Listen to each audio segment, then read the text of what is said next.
All right, live.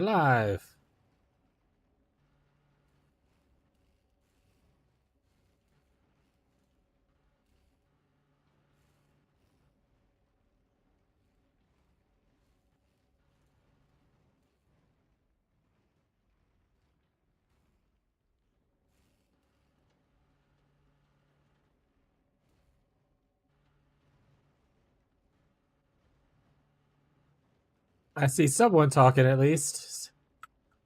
Is it a Marshall? Is that an Abby? Is it a third person who decided that I needed to hydrate? Let's find out. It's Marshall. What's up, Gazi? What's up, Marshall? All right.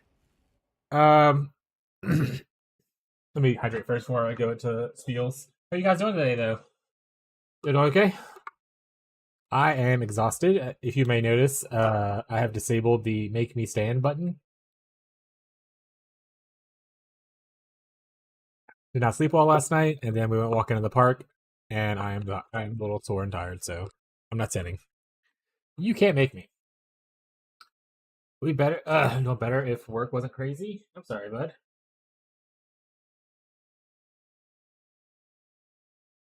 Hopefully it gets less crazy. That being said, what ideas should we test today? So I already have like a rough idea of the minion build for Necromancer specifically. Um I just play SRS until I find a unique item that lets me play a different minion that I want to play. Um I could I wish we had something similar enough to like the whole new Holy Strike skill, so I could like test that. Or did make me stand? You typed it. Um, Also very cool to try to make the symbol of the thing with symbols and whatnot. Very funny. I guess the closest would be like dominating blow, right? But you don't get that till much later. We could look at we previously talked about baiting me into playing Stormbrand. What level do you get Stormbrand? Any knowers? And what's the main difference between Stormbrand and Stormbrand of Indecision? I guess is the other part. It looks like it's level 12, so we get it at the end of Act 1, same as Wintertide on Templar.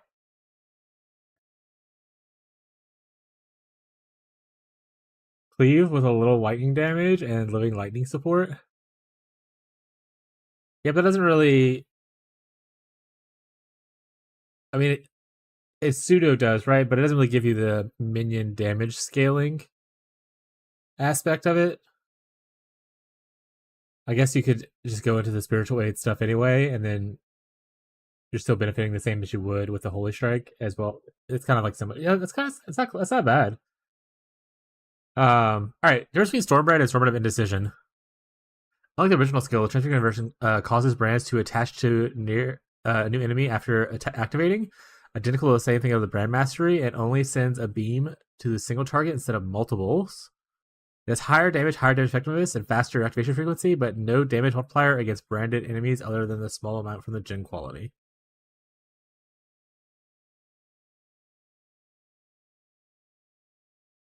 So Indecision is more of a single target ability, whereas Storm Brand itself is better for like clear.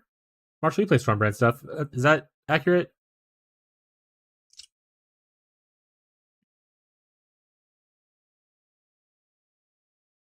Notifications are sealed on the Ziz dev stream. Do we know what time the Ziz dev stream is? Maybe we'll. Is it okay for us to watch Ziz's stream on our stream to watch the dev stream in 40 minutes? Oh, perfect. Can we watch that together on here? It's probably fine. Worst case scenario, what do I do? Like delete the VOD? I don't think Ziz is ever gonna like copyright strike me or anything. I'm such a small streamer, I don't think it matters too much. But it might be worth to watch it.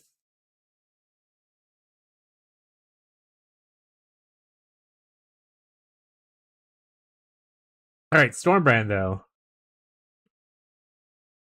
What do we think is gonna be like a good ascendancy for it? Um We could go Hyro and go for the brand recall stuff, right? That we talked about, especially the new support gem. We could go Elementalist, which will give us like good exposure, AOE, and more damage from that one node, and give you like ignite and chill as well. But then we're just back on Elementalist for like the 100th time. You would go Elementalist. Elementalist can buy it too. All right. While we wait for what the hell? What the hell? I didn't even realize I had a thing here.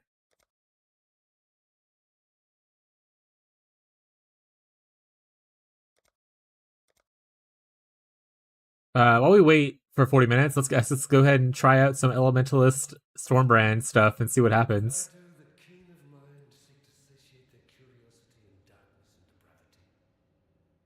Because Stormbrand did get like buff, right? I'm like, it's not just the Sport Gem I was chasing. I'm pretty sure it got buffed as well. Let me go refresh my memory. Yeah, it's less more damage on attach at scaling wise, but it's like a lot more like base damage and added effectiveness, right? And they added a little bit more quality to the Indecision version. A little more effective quality to that version. What's the quality on the regular one give? It's more enemies for quality. Up to a whole enemy at 20. Melee Ward and Ellie hit. There's a lot of things in my head, so I'm kind of like looking at other ideas and stuff like that and trying to figure out what I want to do and everything. There's a lot of bait builds in my head, and I'm trying to find a way to not convince myself to play some of them.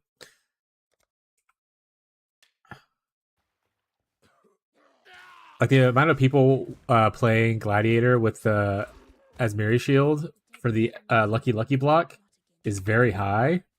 And honestly, the 95% chance to block with Lucky Lucky is pretty nice. So I was thinking about different Gladiator builds that weren't necessarily just bleed, like just like good Gladiator builds. Because you don't have to play bleed necessarily. I mean, you probably should, but you could go just into the block nodes and then go to 2 points into Bloodline Ascendancy or something if you really wanted to.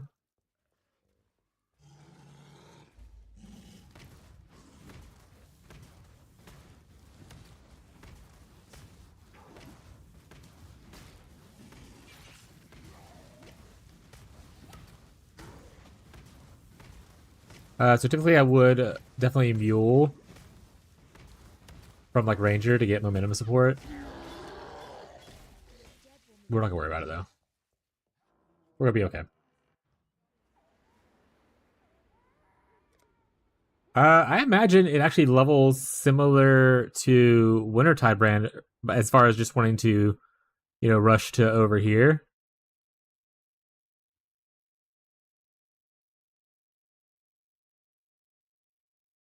Do we want the notable for attached to an enemy each time they activate? Or not really? Which mastery is good for it? I imagine you want Runebinder either way.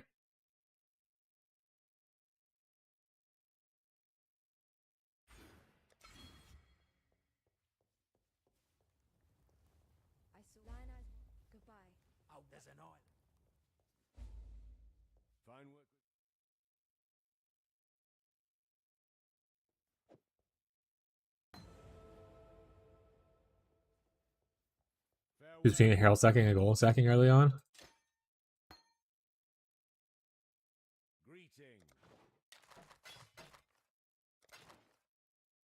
I don't need the Fireball. Get rid of that too. Also, could get Prismatic from. I think it was Scion. What I did, I did got Prismatic support from Scion, and then I bought Momentum support instead of going Ranger. But that's technically better than what I'm currently doing because obviously Arcane Surge I think only works with spells if I remember correctly. So yeah, it doesn't actually do anything for me at this current exact moment. It's just a raw kinetic bolt.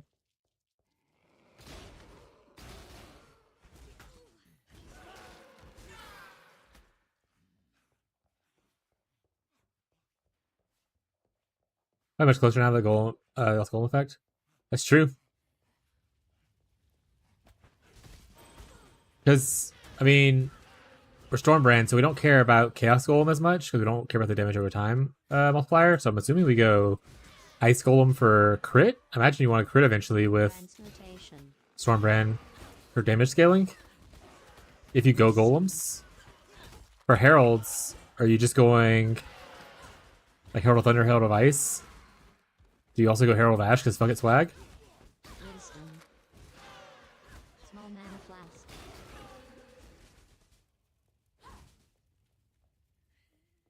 Guys, are you looking to do the Bannerman thing?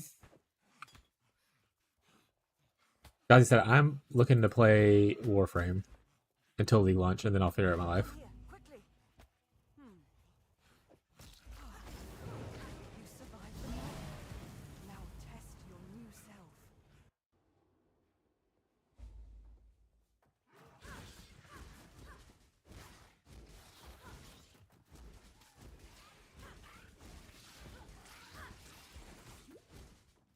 Take as many as I can early, because damage per Herald scaling. Looking like it so far? Hell yeah, dude. I say I couldn't sleep last night, so I played after I finished recording the video stuff. I played Warframe for a bit. I unlocked. I will have Jade at the end of today, so I'll be able to play her. I'll have Oberyn in a couple days, and then I cooked the pieces for base level Nova and base level Frost. I'm pretty sure. So I need to get them actually cooking the parts today.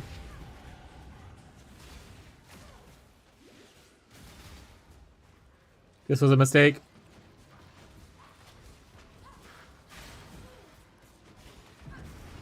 Yeah, I mean, since I bought some plat while I had the coupon and stuff, I was like, shit, man, I might as well fucking start cooking a bunch of stuff because I have I can buy extra space like pretty easily now. Because of the money Tyler gave me for or the Steam gift card Tyler gave me for my birthday. But like really no cost to me. So might as well.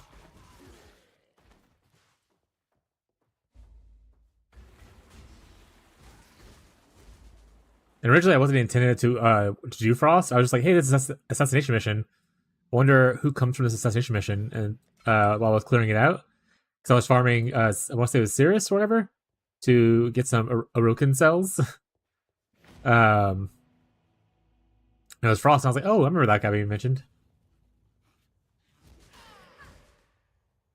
Free to play Dream of collecting everything's dead. Yeah, I mean, I'm still like I don't plan on the money I spent. It's literally only going towards slots. I still plan on not buying blueprints and just farming my blueprints myself. But yeah, the overall free to play thing is dead. And honestly, I blame it on my own dislike of certain mechanics and the fact that like characters are locked behind like a paywall essentially, or interacting with a mechanic that I don't want to interact with, which is trading with other players. It'd be like if oh, you technically can you can pick start as a witch, but if you want to play a marauder, then you have to like pay this real currency to unlock the marauder slot, or trade with players who paid the currency to unlock the marauder slot, which is just like kind of whatever. I like the game. The game is overall fun, and I did say that I would actually prefer to give them like a full price amount of game, like $50, $60 or whatever, just to have the slots unlocked so I can, get the character size I want, which is essentially what I did. I paid that one upfront cost to play the rest of the game how I want it. Spending money on TLI next season, I think. I had so much fun with the auto loot thing. Oh yeah, the auto loot gets better with the Battle Pass one, and you get it earlier too. I think you get like level 5 in the Battle Pass instead of like level 15 or whatever. If I have extra money for TLI, I might do the Battle Pass too.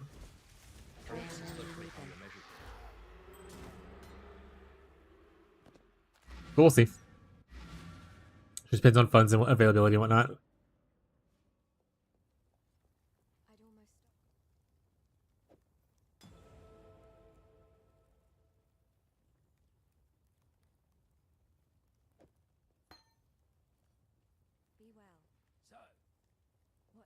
What?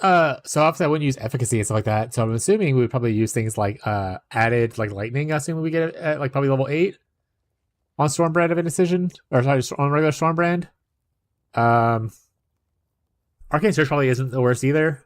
Still cast speed. You can back finish Supreme Showdown. Good luck, buddy. That Worm, the POE SSF guy I watched, made a video of him doing blind to 0 to hero TLI. It was a pretty good video. Oh yeah. What build did he play? Also, what's up, Fez? Oh right, it's the weekend. So you're here. Welcome to the club. You played anime build, which is funny to me.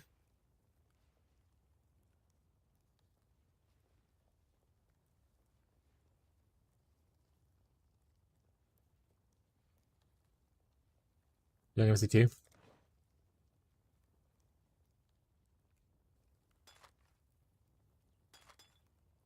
I mean, at a certain point, every build was technically someone else's build, most likely.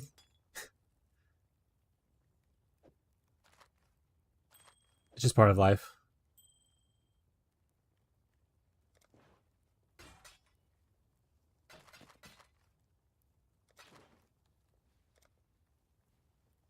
We say it in the video. Oh, that's fine. Oh, what the fuck? Fuck this guy. My league start stuff for ruin. I'm not going cold stuff. Well, might be, but like league start stuff for ruin chat +1 cold spells. I hate it here. I hate it. I hate it here, chat. I hate it here. I don't want to do league start testing anymore. I don't want to do it at all. I'm done. It's only getting worse.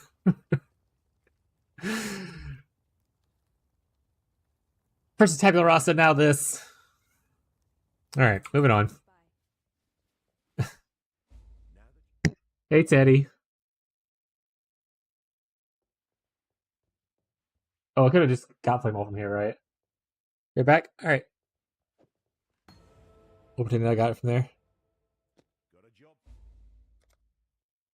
Yeah, we'll be watching the Ziz interview. I assume it's in like 25 minutes now. I imagine it's at 1 o'clock my time. But if that's incorrect, don't let me know. Just let me live in ignorant bliss, you know?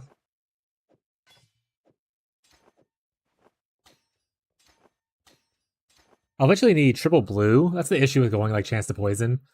But I didn't really have a better option at the time, so it's just the way life is. Farewell. Hi, Teddy.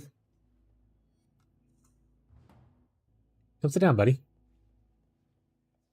Stay a while and listen. Mm-hmm.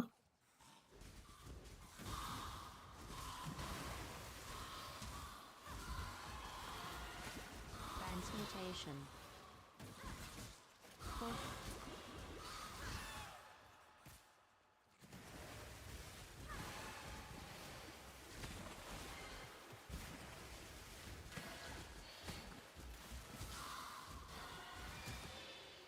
Wisdom.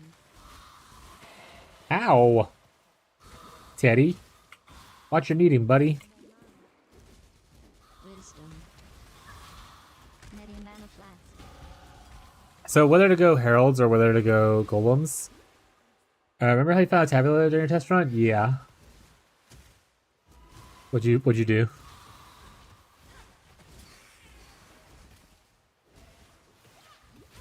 Six Link and Cruel Lab? Hell yeah, gamer.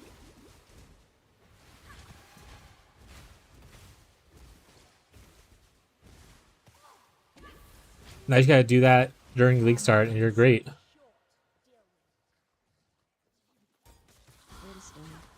See that you're testing out to see how to get Six Links super early. That's the real test.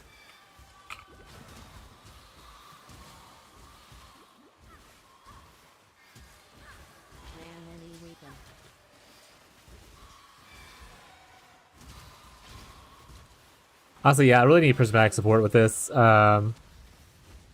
Having Arcane Surge on here because I, for no reason, is abysmal for damage.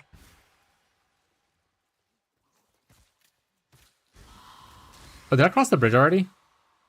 Was the bridge super small, or is that wasn't the bridge, was it?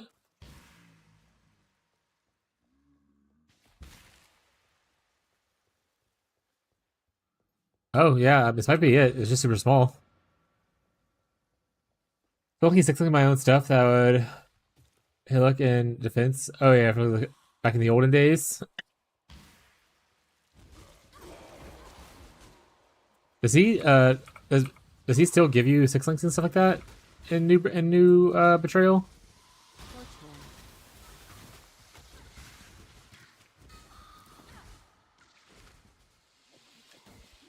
Meridian light blast. Your internet mine? My internet seems fine. So maybe yours? Alright, so it's yours. Okay.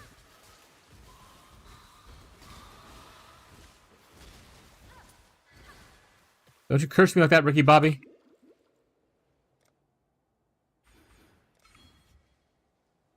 I remember all the way I can't remember all I remember is they took that shroud out.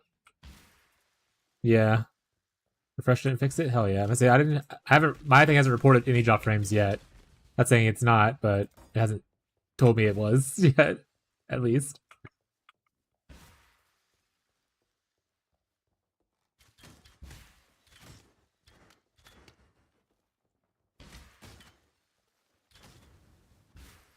Does Stormbrand have actually I have it right here, never mind. It has the AoE tag. Does the AoE just determine how far the words the beams reach? Wisdom. Chaining radius? Does this chain?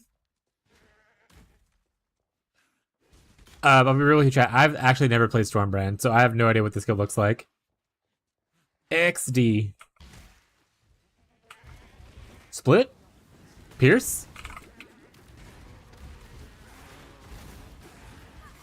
Are we just saying keywords? What are we doing?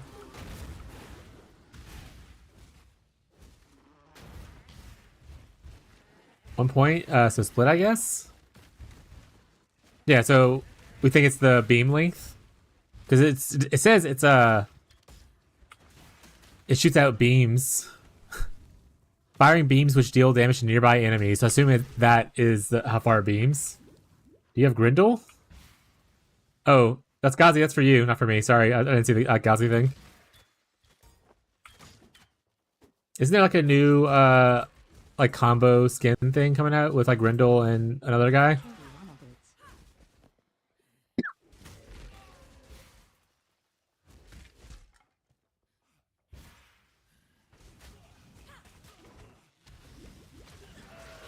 I think even with Portal. maybe we go Golems and Heralds, chat.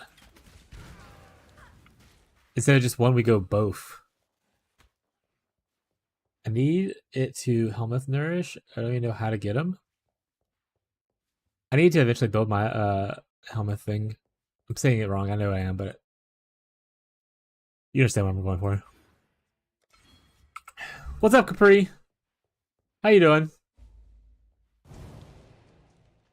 Both for infinite socket pressure and damage? Exactly. So you do get it. You see the vision. We'll use that that one unique amulet that has like a socket in it. We'll use 2 unset rings. And we're fine. Wisdom. And we're fine. Been on Warframe all morning? Hell yeah. How's the Warframing going? I've been playing Warframe off stream late at night by myself. And I'll occasionally talk to Gazi, who happens to also be up really late for some reason playing Warframe. I think Gazi has an addiction. How are you and the wife? Me and the wife are good. We just got back from walking in our state park on weekends, usually on Saturdays, but yesterday I was really busy. Usually on weekends we like to go walking in our local state park together, get outside and move around a little bit. So we just got done from that. Magically body. Today is also the first of the month, so we did our staging of the apartment, blowing cinnamon into the door, putting eggshells at the door. For those of you who are unaware, we are slightly witchy.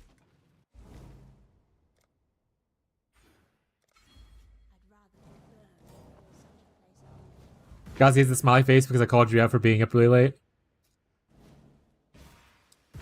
Because you have an addiction. But yeah, I looked at I logged off the games and Steam, like the Steam page loaded up, whatever. It was like, oh, your friends, how many hours played recently? And Gazi was like at my same amount of played hours as I was almost. I was like, what? Insane, man. What's up, Abby? I'll hydrate in a second. Let me get out of this hive thing. Speaking of the wife, there she is. How have you been, Capri? How's the new place? How you feeling? Where's the stand button? I disabled it.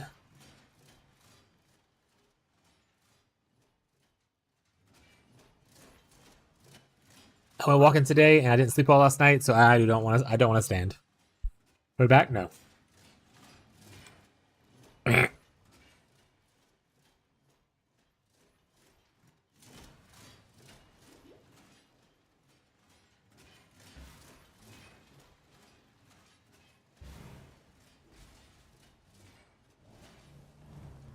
Posture check.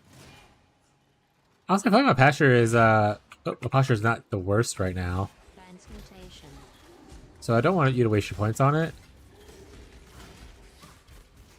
I'm gonna refund your points.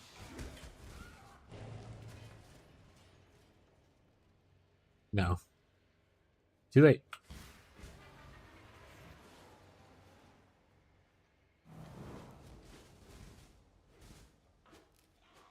I can infinitely refund these points.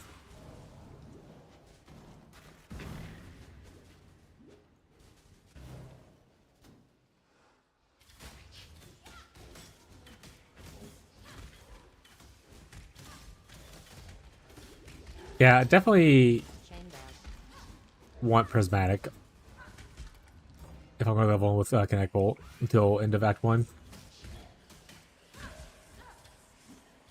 Because you just have no added flat until like level 8. So like around where we're at now, we can probably get them added flat, which will be fine. I think I'll probably add it Lightning because that's probably good with Stormbrand, I would imagine. I think they're gonna. They have recently. Like every league that I've streamed so far, they've done like MTXs and stuff, so I imagine they would. I would say usually they announce stuff earlier, but also like this league launch specifically, they've kind of been announcing things later than they'd used to. So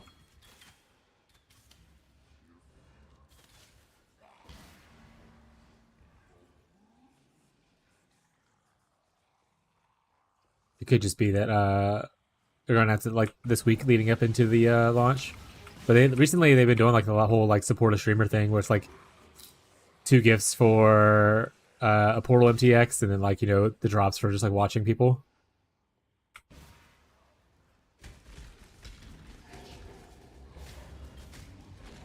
Transmutation.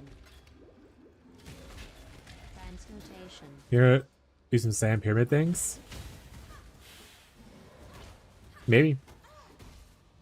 I wonder what the challenge MTXs are gonna be.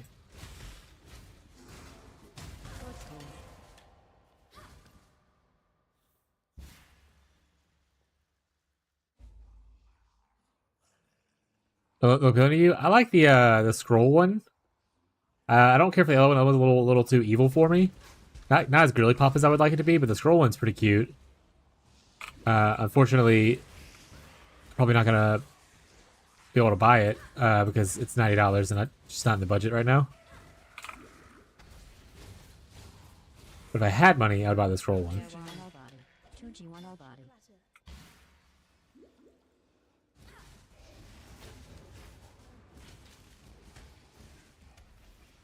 Also, my wife is watching. That does not mean try to convince me to buy it anyway.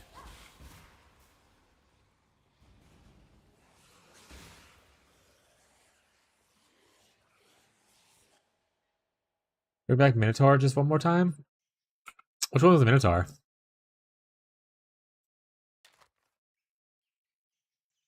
Oh no, chat. Plus lightning skill gems. It's cooked. It's cooked.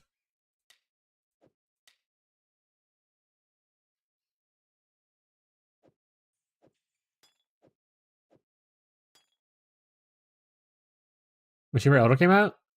Oh, I wasn't around for that one, so I don't know what that MTX looks like.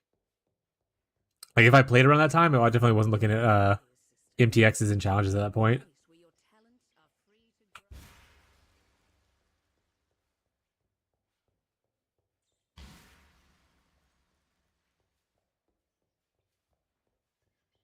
I think there's like 12 minutes till the Ziz interview, which we're going to watch.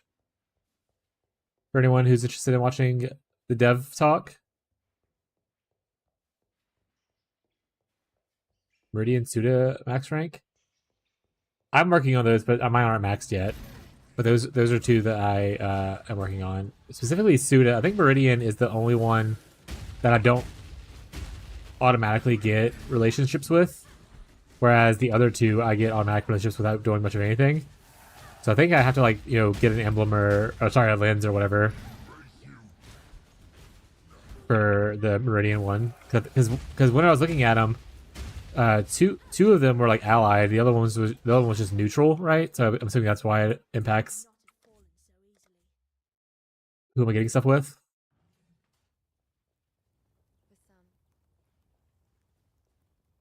Add a lightning. Yeah. And Ghazi is the same people as you. That being said, if Capri's around and they want to help and have one of those, hop off. That's in Discord. Yeah. They have the other guys in the guild who post in the Discord commonly, and maybe Aru might as well.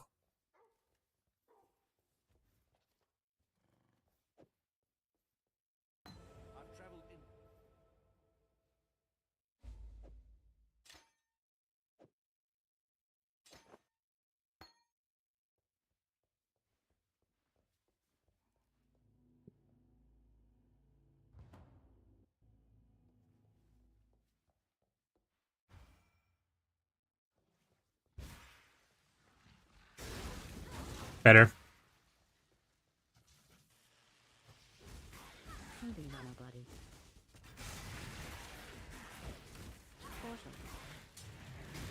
Oh, Fez, I don't know if you were here when I was talking about things that I unlocked last night with Ghazi.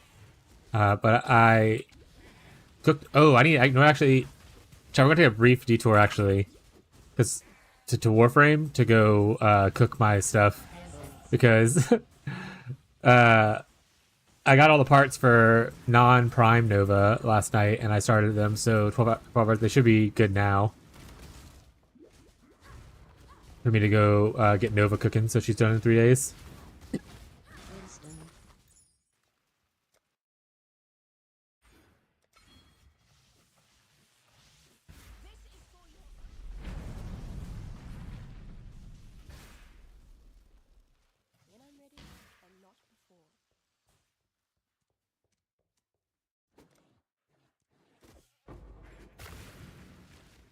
I don't need that arm.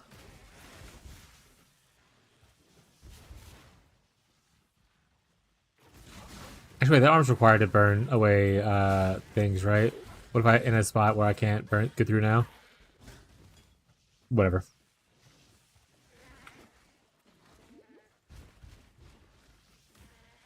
But are you wanting Meridian Suda for... That'd be funny as fuck? Yeah. Are you wanting Meridian Suda for your Nova build? The Nova mods? Okay. Because I was thinking about it the other day. I was like, honestly, I feel a little bit baited by people being like, oh, you should pick the ones that we haven't done yet because y'all both did the same one. And every time I need a mod for a build I'm looking at, it's always y'all's instead of mine. I'm like, are mine even useful? Does anyone use these? So, cool, we found one, chat. Lightning Nova replicate. Oh, the new Lightning Nova thing? The transgem one? Just Fisk in his mines. Mines are like the little green goblin mask to Fisk.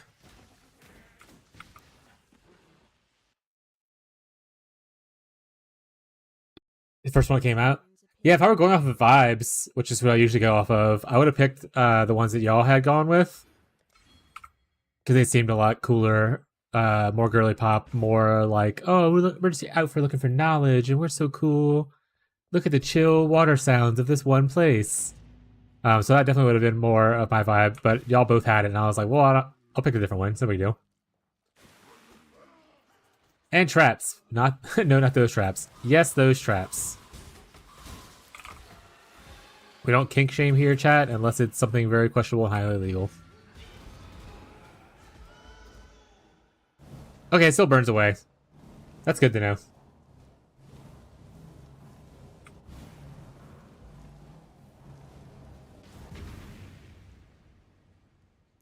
Portal. Been living on an island. Rough. Transmutation. I should be able to buy Stormbrand now, though, yeah? Is it worth using right away? Wintertide's kind of questionable to use right away. Probably in tandem with this Kinetic Bolt at least until... Marshall, you said I still want that same Brand Mastery. I guess the Brand Mastery is not bad because it's sort of what Indecision does, right? It just replaces that Brand Mastery. Wisdom.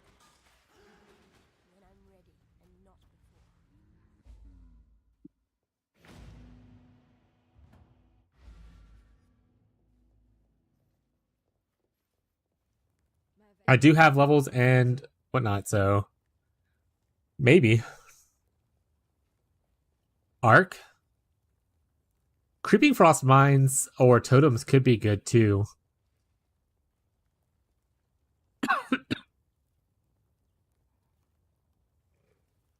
There's nothing here I want though, so I'm just gonna take random Creeping Frost.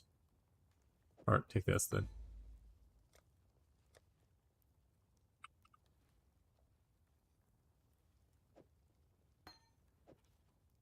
Need triple blue. High rank before this stream? You know, that's actually a good idea.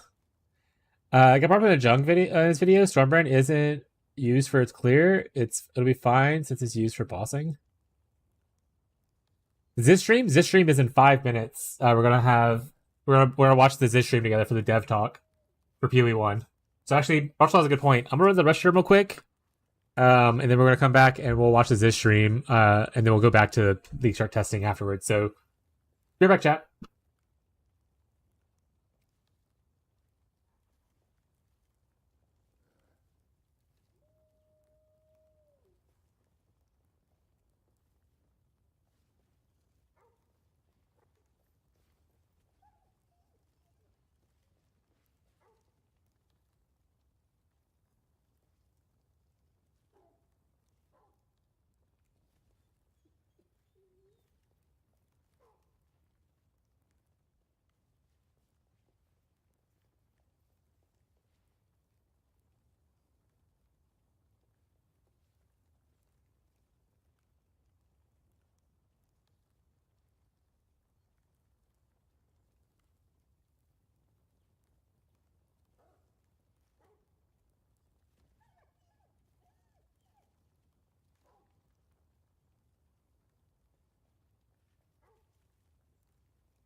Hey, Lloyd. Hey, Lloyd. Hey, Lloyd. Lloyd says meow. I don't know if you can hear chat. Ben says this in his list. Have fun. I'll see you guys launch. All right, see you guys.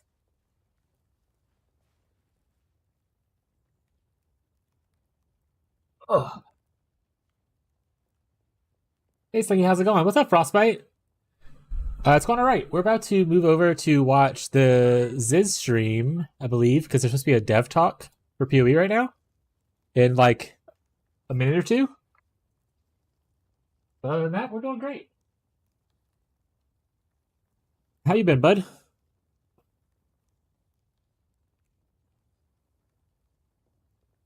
All right, where?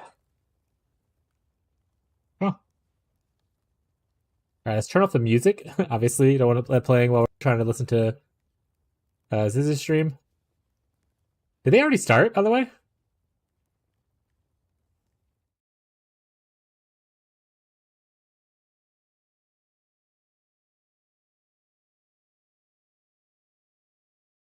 There, yep. Cool. That's good to know. I know a lot of people are curious about that. It's a good email. Glad you feel better, bud. Octavian, COVID do you sucks want to ass. introduce yourselves for people who aren't familiar with you already? Sure. Though first I do just want to say, like, I feel like Andrew's selling himself a little bit short. Like, he is essentially the bedrock of Path of Exile 1 design. Like, if there is a league mechanic or other thing in Path of Exile 1 that you like, he probably did some of the implementation for it. Wow. But yeah, my name is Octavian. Not my real name. Technically, my real name is Chris, but there's already Also, let me know if the Chris, volume's good for y'all, or if it's like too low or anything like there has that. been another Chris at Grinding Gear. But yeah, my name is Octavian. I joined the company about 4 years ago now, and I am, design on POE1, though I started in QA, like Andrew, and like a lot of our designers. And also have touched a number of things on POE2, but, full-time POE1 now. And for those that don't know, Octavian used to be a streamer before as well. So Yes, Say good, that's my what God. I What's imagine. that? You're still a Thank you, part-time Fez. streamer. Now and again as a hobby. But Really good yeah, games, used too. to be used to be full time. Used to be on podcasts on the other side of this. yeah. Awesome. Thanks so much for introducing yourselves, and thank you guys for being here and giving me this opportunity. I have a lot of things I'm excited to talk about. So, we'll start with talking about Mirage itself. And I'm a little bit curious with like when it comes to ideas and stuff. When you're thinking up a league for POE1, do you ever consider, is this going to be in POE2? Is it going to be used there, and how will it look like when it comes to POE2? Not really. I mean, I won't say that it's like literally never come up as a question, but it's kind of an afterthought.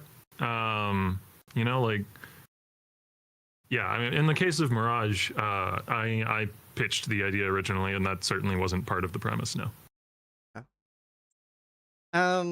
Mirage is very, very different. We've seen like starting at Legion, we had like the homogenization of loot. This seems a little bit the opposite of that, where it's enhancing each league's individual flavor. Would you talk a little bit more about like the league mechanic itself, especially like just basic things like what happens when you die? Can you go back in? You would use a portal in the same way that you would if you died in the original map. Okay. So yes, you can go back in if you have a portal remaining. And then we saw in the video that you free the djinns. Does that itself drop any loot or end the Mirage? It doesn't prevent you from going back in the Mirage if there was still loot in there that you hadn't looted yet and you wanted to go get. But the djinn breaking free is kind of a flavor thing. However, completing a Mirage within the Mirage, so finding the astral chain and breaking that, will spawn a cache of rewards. Okay, cool. And like I said, it alters the league mechanics and boss fights. I was wondering if we could have any examples of that. I'm particularly curious about how it interacts with ritual. Can we have 8 rituals, basically? I was gonna say, for the majority of this league cycle, Octavian has been working on the league, and I've been working on a bunch of the other stuff. Yeah. So Mirage stuff to me is like still fairly fresh. I'm not familiar with it, but I think I did actually do stuff regarding the ritual mechanics for Mirage. Mm-hmm. It's got this weird thing going on where if you had 4 rituals within your regular map, it will try to buff the ritual in the Mirage by so much that it would give you an equivalent amount of tribute. We had to do a bunch of weird maths to figure this out, but basically, if there's 4 rituals in your real map and there's 1 ritual in your Mirage, then that 1 ritual in your Mirage will be super juiced, and it should give you an equivalent amount of tribute to what you had in your real map.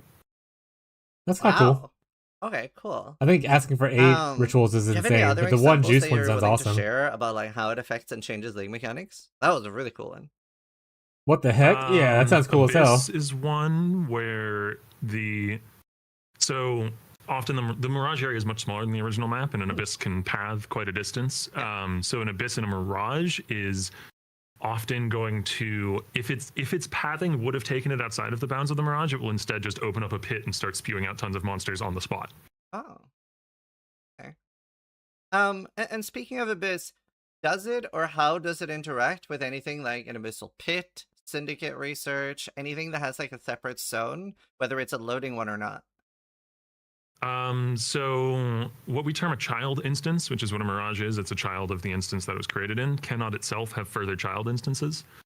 So that means that Labyrinth Trials, Volside areas, Abyssal Depths are not actually able to spawn in Mirages now. What about stuff like Alva that is it's a portal to something else, but it's not a loading screen? That's a less hard rule. Alva actually doesn't work, but Alva master missions in general don't get recreated in Mirages, but that's mostly because they have meta systems that need to be in a given state, and we can't actually predict the state that you'll be entering the Mirage in. So like say you've only done half of the encounters in the parent instance, and then you enter the Mirage. If you're in a Jin, talking in the context of a Jin mission, we don't know the state of your board. Like it's in flux. Because the state of the board is recalculated at the end of all of the Jin encounters, not necessarily at the end of each individual one within a map. So mostly for functional reasons, master missions don't work, and then like I said, anything that would send you to a further child instance doesn't get recreated. What about Harvest? Harvest works. Oh, cool. Are you willing to talk about how Harvest works? If there's Harvest gives that one little thing we saw, right? The teaser thing? Grove, I guess it's what it's called, is within the Mirage, then you can enter it. Gives like the crystallized the entire Grove is valid walkable space. We don't know what it does yet, but we know it exists. Is it different in the Mirage? Oh yeah, there's a new kind of seed. Oh, okay. Okay, it does things. Okay, it does things. We put it on the reveal page. Yeah.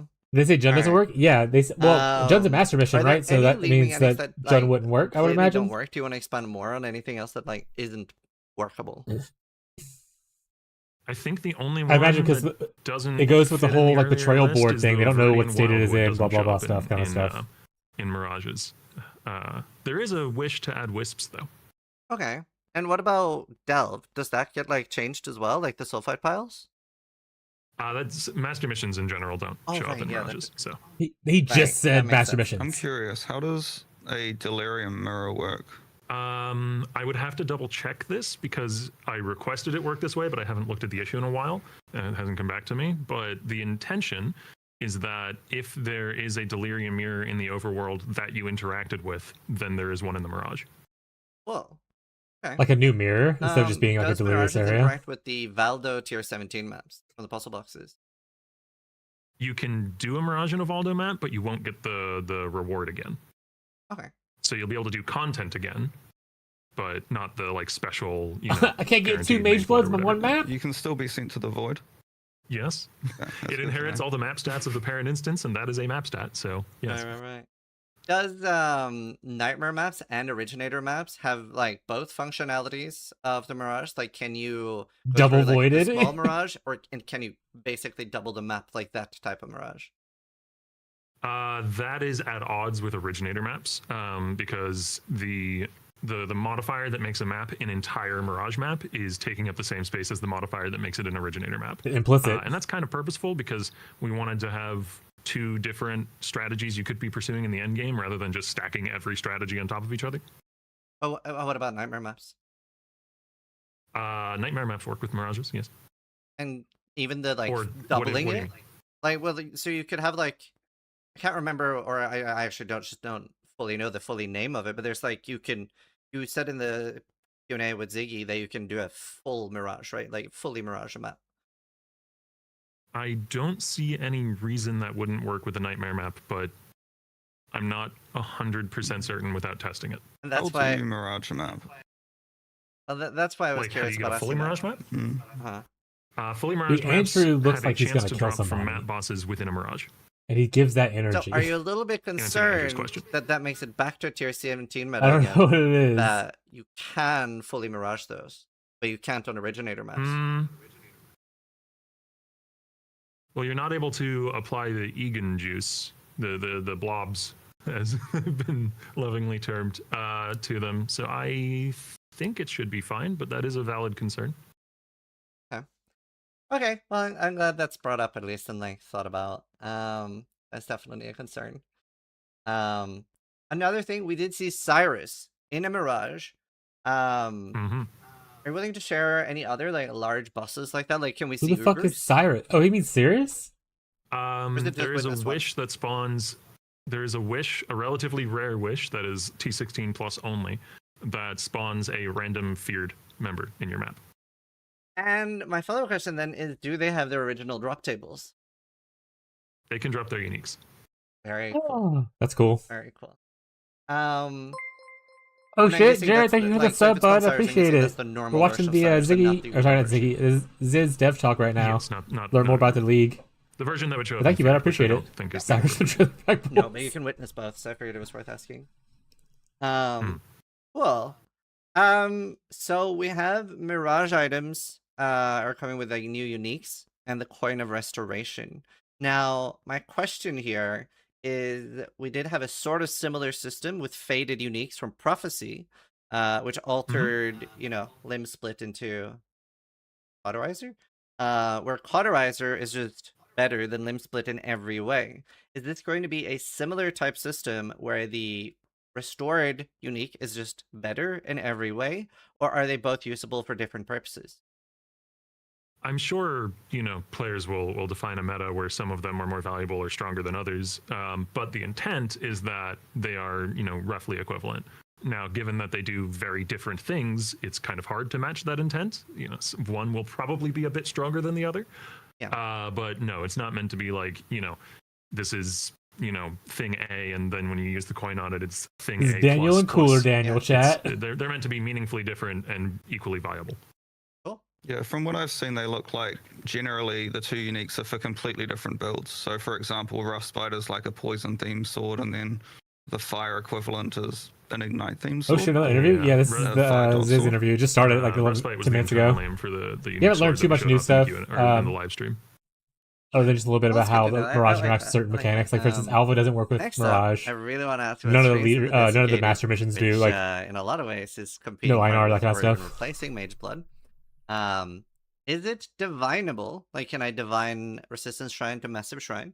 I guess that's oh, my the first Shrine question. Belt. No, the Excellent. shrine will not change with a divine orb. It works sort of like a Watcher's Eye in that respect.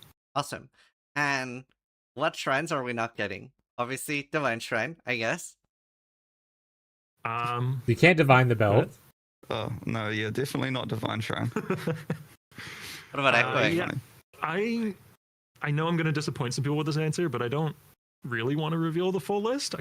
I mean, it's going to be data mined on release, I'm sure. But What about, can you tell us if Echoing is on there? Well, all I can say is I still have the balance issue on me. It's like the only unique balance issue I have left. And we were talking quite a lot last week about it because we're basically looking at this thing and we're like, have we just power creeped Mage Blood? Yeah. Because there's a lot of interesting things you can do with it, because it's basically, the downside is it only applies to Shrine while you have no Flask active. But to be honest, there's like a lot of ways you can still take advantage of that downside. Like, for example, you can take the King of the Mist +1 ring slot. Yeah. And an extra ring is certainly juicy. You can use Tincture still, you can use Instant Flasks.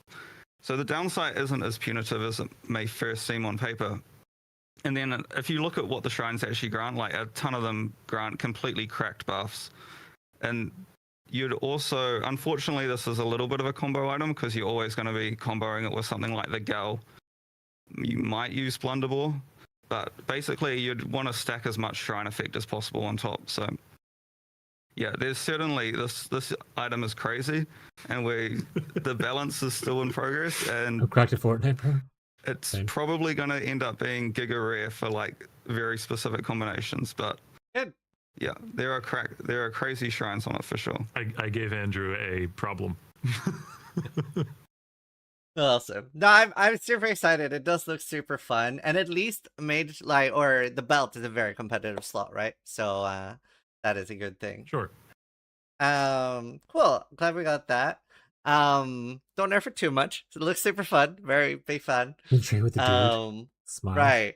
So I love the teleporters in the did want to Clan say, by the way, because guys. I Thank you. mentioned this on like, you know, I was asked a question in Discord, but I want to mention it on like a more public platform. Is the just to confirm it, the belt chooses an offensive and a defensive shrine, so you're never going to get, you know, like brutal and diamond together. Double offensive buffs doesn't happen, double defensive doesn't happen. okay, cool. Not even a small chance. No, it's one offensive, one defensive. That'd be cool. Acceleration echoing. All right. Well, speaking of power, the next topic that I want to cover a little bit is borrowed power. And we've been seeing that, like, that's been the meta for a while now. And the main borrowed power we're getting this league is the imbued gems, which are also directly competing with 21 gems and Val gems. I wanted to hear you talk a little bit about the design intent here when you're choosing like the borrowed power and how it's going to be implemented. That's not even a good I question. wouldn't say there's necessarily like this is the only borrowed power you're getting this league, because there's a ton of new currency items coming from Mirage, which are all giving, in essence, like a little bit of borrowed power here and there. Okay. But yes, these imbued gems are definitely one of like the bigger sources. They also tend to favor attack builds, I'd say, because they care less about getting that level 21 as opposed to just being level 20. Yeah. Fair. You have like a baseline for what sort of power level, I guess maybe in like a more damage sense, that you're aiming for borrowed power, where I'd say on top of my head I would say Mercenary is probably where we had the most borrowed power, right? With probably the Doriani thing not maybe being superintended, but do you have like a rough number in mind for borrowed power per league? Well, I wouldn't even necessarily say that we need to have borrowed power every league, but it completely depends on the league mechanic, to be honest. It's like Mercenaries could allow for a lot more borrowed power because I get a little lost on his questions as well. More so difficult at the I same think time. it's just you, Tyler. Whereas most leagues' borrowed power are just pure power creep in that sense. But I don't think there's like any hard and fast rules here, to be honest. Like, just to, for clarity's sake, I guess, like the place that imbued gems came from, as far as the design goal that I wanted to fulfill, is I wanted people to have 2 decision points when choosing a wish, not just like what the wish does in the area, but the imbued gems all come from the sigils associated with the wish. Like if you want to get the red imbued gem, you click the wish with the red sigil, and that's what causes monsters in that area to have a chance to drop the red imbued gem. Yeah. Or sorry, the red currency that creates them. And that means that like maybe there's a wish that you wouldn't normally otherwise take, but you're trying to farm for the red gem, so you're going to take it. And I wanted to have 2 axes of choice for all of the wishes, and that's where this came from. And it just also happened to be like, oh, and this can be, you know, some of the borrowed power that we might want to put in the league otherwise. Are these going to be fairly plentiful, as in you'll get like a decent amount per day? Because obviously hitting the exact gem you want looks like it's going to be quite hard, and a lot of people are worried that this is going to be something that's like 2 or 5 divine per coin. I can't really predict Yeah, how Octavian's really expensive nice. they'll end up being. I would say also it's hard to say how many you'll get per day, because some people run 2 maps in a day and some people run 50. Yeah. You definitely could get 1 or more a day at a reasonable rate if you're playing quite a bit. I don't know. It's a rabbit hole question. That's fair. Kind of. It's a tough one. I was actually going to have this a rapid fire question, but I care about it so much that I moved it up. Because we're talking about borrowed power. So probably my favorite item of all time is that which was taken, and it was taken from us. I love that Any from when it's taken. chance that it can become that which was given back? It was so cool. Well, I can't. Well, to be fair, the unique art still exists. because I'm pretty sure that ended up being reused as the new jewel from the King and the Mist. It is. The lighter meaning. But I think that which was taken was definitely a borrowed power source from the Affliction League. It sort of only made sense in the context of charms as well. It was sort of giving you extra charms on top of what you could already get from the Primalist Ascendancy. And it wasn't really doing anything novel. It was the charm system was just like a thrown together fun passive tree mechanic that was just stealing effects from all over the game. It isn't really providing anything new. And another point to that is POE1 sort of has a little bit of a problem where at the high end game, you basically just stack a ton of limit 1 unique jewels. We already have so many of them. You've got like Watcher's Eye and your Forbidden Jewels and your Timeless Jewels. So I wouldn't really want to just keep on adding more and more limit 1 jewels that every single builder is required to end up using. Yeah, that's fair. I loved it a little bit because of the almost like soulbound like quality that it like, especially in SS ever really approaches what you're doing next very differently. I did want to mention that as well, actually. I have always generally been against soulbound, but you guys used that, in my opinion, in a really good way for Sanctum, where the relics were like soulbound power, and I guess part of that is why they were allowed to be so powerful. Is that something you guys have discussed bringing back in the future? Not necessarily with Sanctum relics, but with another mechanic. I'm generally of the opinion that I prefer most character power is tradable. Mhm. I mean, it was fine to experiment with it for a league, but I don't think there's really been any discussions of bringing something similar back. I don't know how you feel. I kind of agree. One of the things that drew me to Path of Exile in the first place was the, which is funny because I now play mostly group found or solo self-found, but was definitely the Group economy found aspect of it. Like, I really like being able to find weird niches in the economy and try and exploit them and take advantage of them, and items that are untradeable. Yeah, I think Andrew's a can little never be nervous, that but niche. the more he talks, the that's more not I to like say what that he's it's saying, like how he approaches never stuff. something that we'll ever experiment with again. It didn't have that kind of reaction, but there has to be a really good reason. Yeah. Generally, the assumption is character power, outside of your ascendancy and passive tree and such, obviously, itemized character power should be tradable. Cool. So I noticed that was pretty much the only time that cropped up. Final question about borrowed power. Have you ever considered Foulborn, Forbidden Flame, and Flesh with the Frisia ascendancies? They're quite liked by the community, but they outside of Frisia, obviously now we have the Scion, but outside of that, they're not really used.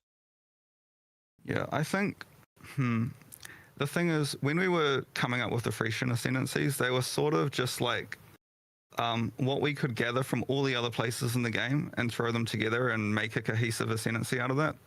So a lot of the effects from the Frisian ascendancies are from the base ascendancies and from a bunch of other unique items. So for that reason, I wouldn't really think it makes sense for them to be part of the core game because they aren't really their own unique thing necessarily. Yeah. Okay. Makes sense. Final Mirage related question. So most seasons or leagues that we get now, we do have some sort of like league boss. I can't remember the name of the boss that we're getting this time. Suresh. Suresh. Mm-hmm.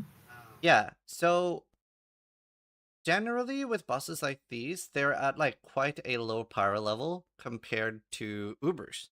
You think Because we'll they're not ever an Uber see boss. a Uber version of a league boss that is like actual on par with the 10 Ubers?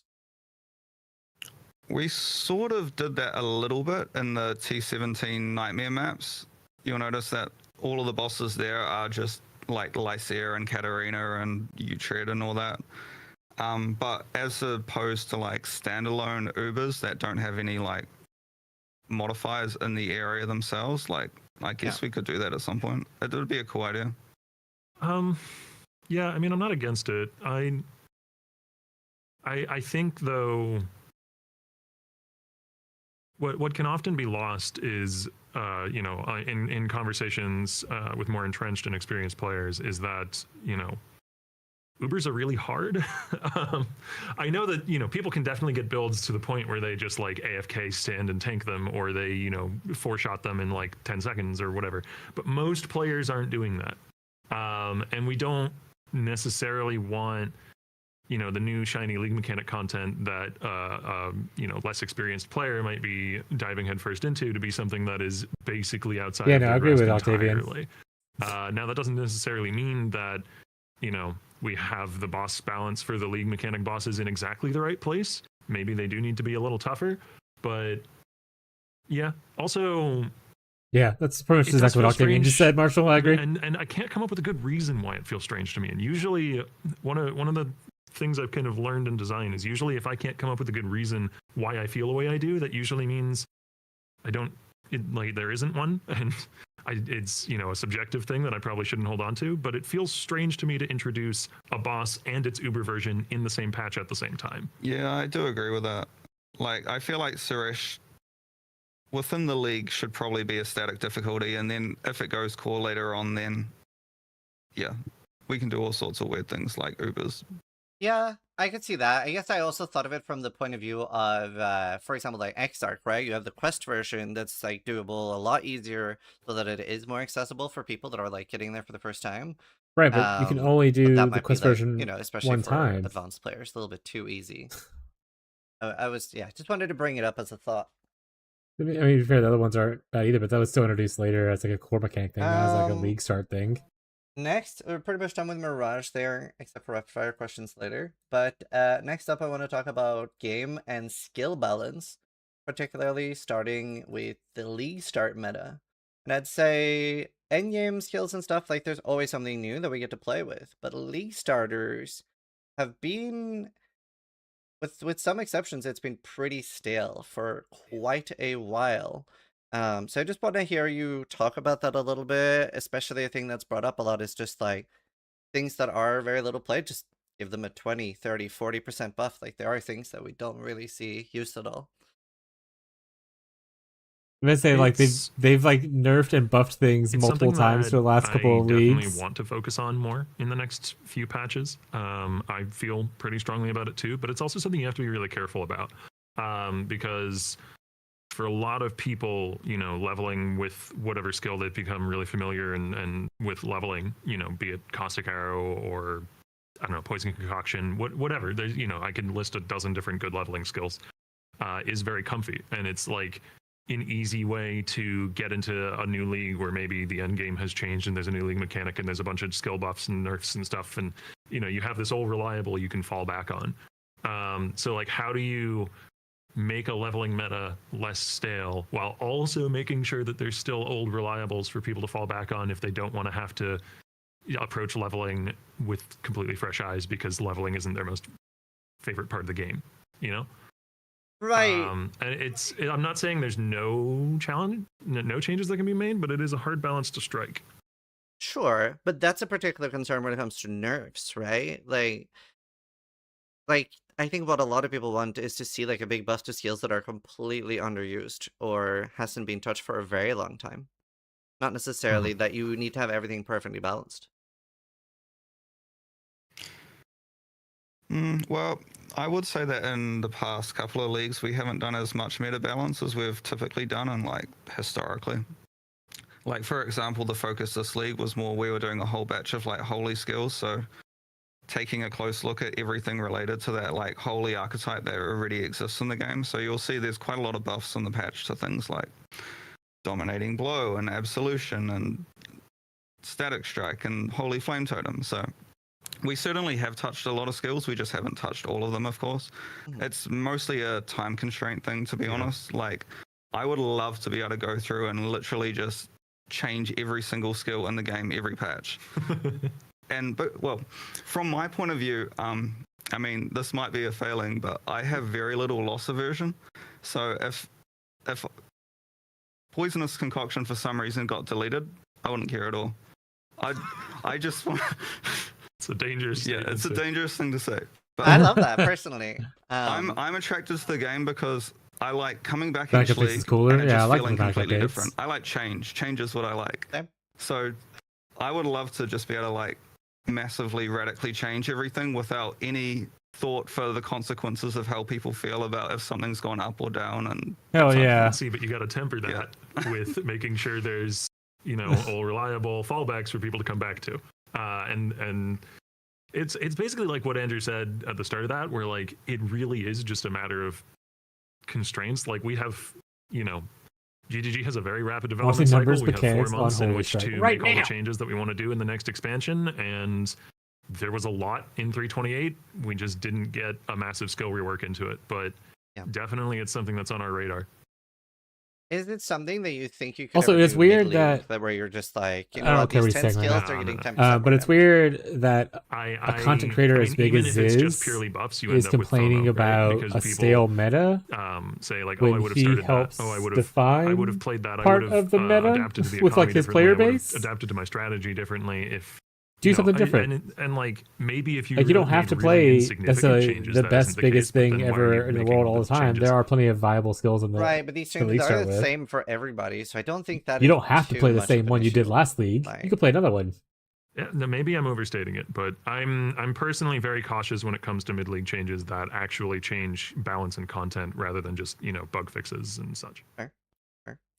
You did bring up new gems, and I wanted to ask you a little bit about how these are developed now, and especially when it comes to like the baseline power of them. Kills the boss. 0.3 seconds late. Wah! Like what sort of baseline level Yeah. of power? Meta is a or player how do you issue. try I to mean, it avoid is that a they're dev issue not at the like same that time, on but it's like a arrival? balance, right? Talk You about that can't a little bit.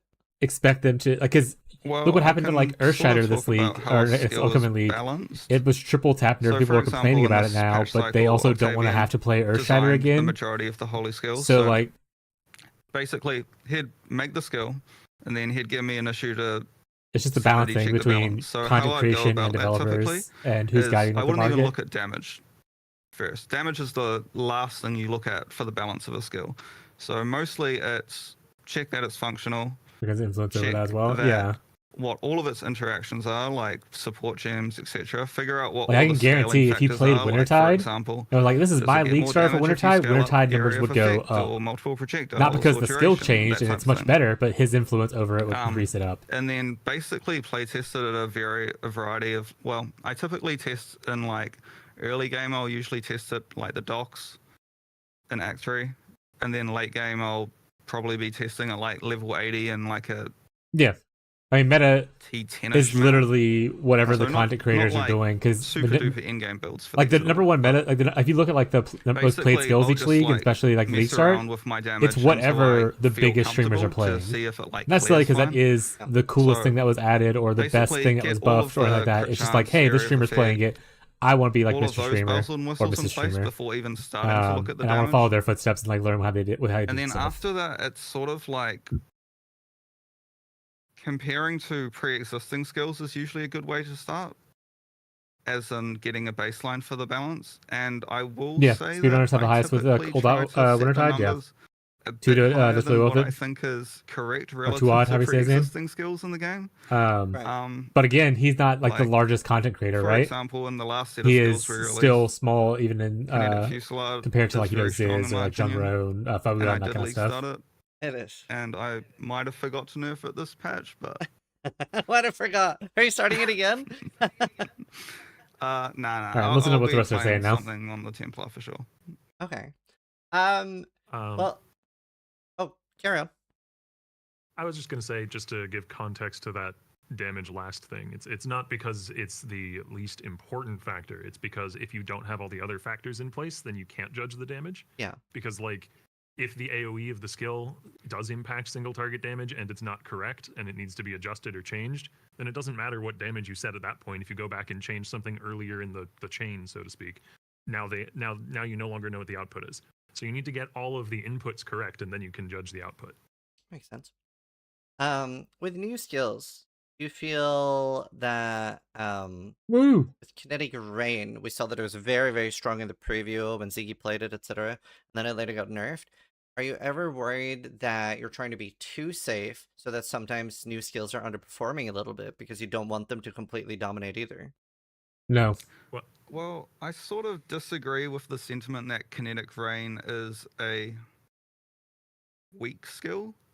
Well, did no, but level with it all did the get ones- nerfed before we got to play it. It was more. Well, worrying. the thing is, the mistake there was that the player should never have seen the gem Right. with that numbers, which That was was- my fault. So That was my mistake. Yeah. Like as Andrew said, I usually will design the skill and set it up and then send it to him for balance review. It did not go to Andrew for balance review before it went to Ziggy for gameplay footage, and Right. that was a mistake on my part. Cool. I was just curious about it. I wanted to bring it up. Well, that's it for skill gems there.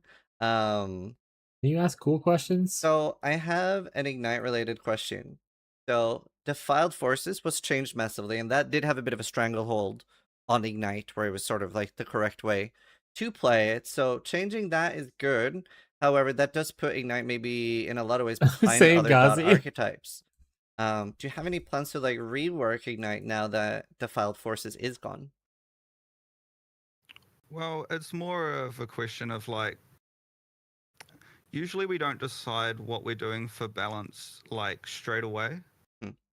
As in, like, we're starting to figure out what we want to do for 329 now, but we're not necessarily figuring out what we're doing for 329 balance yet. We'd rather see how. I just things wish play that his questions were like at more direct and 328 pointed. launch, It seems like a lot and of then his stuff after a is few just weeks, we'll like. be able to judge like what are the type of things. So that I no see one's how playing, this what are the exists, type of but things that can are you give me weak, the and general what are sense the of what type this things other we thing should be, is? like, And it's like, focusing ask on more improving directly for what you want to 329. ask. So Ignite surely might be one of those things, but not to Mm-hmm. say there might be new exceptional supports, there might be new uniques, there might be other new interactions which do cause Ignite to be like quite strong this league. But yeah, it's certainly something we that don't we'd do look at balance. if it's weak, like you say. And I would say that we have more of a structured approach to that than maybe we've had in the past, where like now we have this structure where we look at the worst, the least played couple very of vague ascendancies until- every yeah, week exactly. and try and get Samesies. some buffs in there. Probably what we need to do is start looking at the list of skills and find the ones down at the bottom. Maybe we need to Did this even like extend get that out quiet to all of a like sudden? looking for archetypes that are Like it was underplayed. louder a And little bit ago. Ignite could be on that list. It's something that now that we have this like dedicated POE1 team split, we can be focusing more resources on that earlier in the development cycle, and so catch more things like this. Okay, that's very good to hear. Also, apparently, Vira sent me a message about chat. They really want some assurances on the new skills, and he said people really want to play the new skills. Can you ask to make sure, like, are you happy with the balance of the new skills? Like, are they strong, and good for starting? Well, I can say for Holy Strike in particular, before I'd even started balance testing it, one of our QA was like, this skill needs to be nerfed by 4 times on the Twilight Strand. So Okay. trust me, it is still better than Glacial Hammer was for Templar start, but yeah, it's a pretty weird scaling skill though. Like it scales similarly to Animate Weapon of Self-Reflection. So Hey, see, I was right. Well, that sounds neat. I was right. Well, I hopefully that is assuring One for new one for people. Slinky. Next up is the most important question. Transfigured explosive arrow. I was going over options with this with a couple of people in QA, and I have an idea that I want to pitch to programmers. Okay, cool. But I will not say the specifics Plus of one streamer man because was right. it may not exist if it can't work. Yeah, okay. Cool. I'm excited. But more broadly, rather than just specifically on Transfigured EA, like I said in the Q&A, it's a kind of a personal crusade of mine that every active skill in the game have at least one alt gem variant, ideally eventually 2. Because I really like the alt gem system. I think it's very cool, and I would like to keep iterating on it. yeah, just last week, one of our like senior monster designers, he loves Fireball. He'll just play it every single league. And he's been petitioning me for a long time for various transfigured Fireball versions. So one of our other designers, like after our discussion at lunch, went back to his desk and just straight up versioned the issue to 329. So I guess it's in the version. It must be happening. Yeah, That's we awesome. have. There's actually a handful that were partially implemented or, at least designed for 328 that didn't quite make it in. So, we already have some transfigured skills that have some work done for 329. Like, there will be more transfigured skills. Oh, yeah. I'm glad they're focusing more on transfigured gems now. Seems like for a couple of weeks we just didn't get any new ones. While we're talking about gems, one thing that was asked about a lot was elemental hit and the new breach ascendancy that converts like cold and lightning to fire. I can't remember the exact wording on it. Does that work on gems like discharge, ele hit, Wild Strike? It works specifically on elemental hit because that skill is implemented in a very weird way where it's granting added damage instead of base damage. And we had a discussion last week about whether we should change this or not. And the conclusion to that discussion was it's going to be busted for 328 and we'll probably rework Ellie hit in 329. So have fun for a league, potentially. Play Ellie hit. And just to Marshall, log clarify in. on what added damage means in this context, damage gained as extra is not added damage. Yeah. For the context of the Breach Lord Ascendancy, it's things like, you know, when a ring mod might say 5 to 10 added physical damage to attacks, that is what added damage is in this context. Yeah. I think Mark 1, who is the arbiter of all descriptions in Path of Exile, we have this confusion as well. Also note that any added damage that is local to a weapon is not converted for this ascendancy. There has been a reminder text added to the bloodline for this. It's just historically, basically what Mark 1 told me is it's always been wrong on weapons and it should never have been described as added damage in the first place. Yeah. But it is that way, yeah. So any local added damage on a weapon is actually base damage and not affected by this bloodline. Okay. When I pitched this stat to Mark 1, he gave me a very withering look.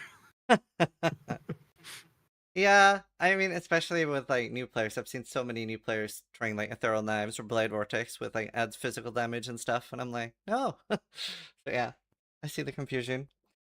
Next up, when it comes to balance, and especially when it comes to like the new coins, there are items like Chains of Command that add an inherent ability to an item that isn't a gem that we can like put a new link on. Are items like that being left a little behind this patch? I mean, arguably, Those are already generally 7 links. speaking, league mechanics will favor certain builds over others, so I don't see that as like a huge issue. I mean, that said, there is a quirk of how the imbued gems work, which is potentially relevant for skills like, I don't know, Ice Storm from Whispering Ice, where so there's this limitation where you can't put more than one imbued gem into a set of socket links. So like into your chest piece or your boots or your gloves, you can only have one imbued gem at a time. Yeah. And the reason for that is because the support effect on the imbued gem is a support, as in it is supporting everything in the links. So if you had another active skill in there and you had, say, Fire Pen imbued, both active skills are supported by Fire Pen, not just the one with the imbued skill. Yeah. And so you can't have multiple imbued because then you'd be able to have, what, 7 6 links in your chest piece? That's a little much. Or 6 links? Regardless. So if you have an active skill socketed in your chain of commands with a support effect, it would affect the skill from the chain of commands, I think. It's going to affect everything in the support links, at least, or in the link group. So for instance, you can put your Animate Guardian in there. And just to make sure, like, just to like double triple check, like if you had like multiple war cries, but they're unlinked entirely, like it's per item that you can have these, right? It's not like per link. It is per item, yes. Yeah. So you can have one imbued gem in your boots, one in your gloves, one in your helmet, one in your chest, so on. Yeah. I was just, this French guy wanted me to double check. Cool. Another question I have is Spellslinger, Auto Exert, etc. They reserve mana and cost mana to use. I just want to hear you talk about your philosophy on this and why. Like, is that necessary? Well, I guess the philosophy is more like should triggered skills cost mana, which we decided yes they should a while back. Now, how does Spellslinger differ to something like Cast on Crit? Because you could argue that the cost on Spellslinger is the reservation. Yeah. Well, the cost on Cast on Crit is the trigger condition. So they have, to me, the reservation of Spellslinger is, and Auto Exert, is sort of like, that is the cost you're paying for the easy trigger condition, whereas the mana cost should still be paid on all skills. I mean, you could argue Warcries are a little different because they're not spells, so maybe our trigger philosophy is different for Warcries compared to spells, but precedents like the Eternal Apple, I guess.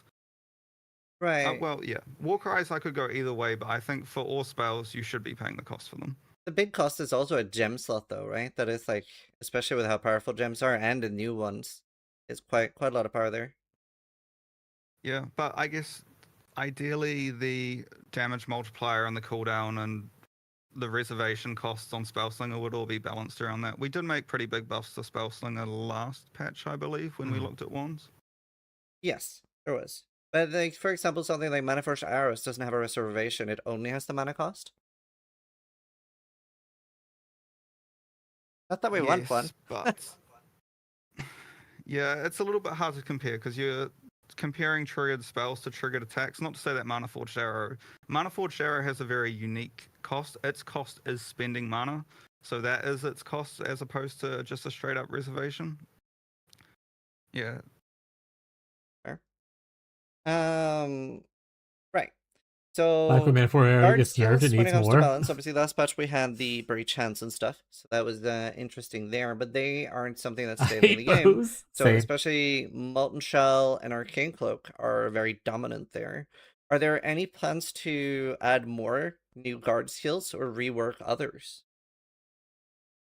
I feel like historically there was a time in the game where armor was perceived as being very, very weak. And to me, Molten Shells being very strong was almost a band-aid to armor being quite weak.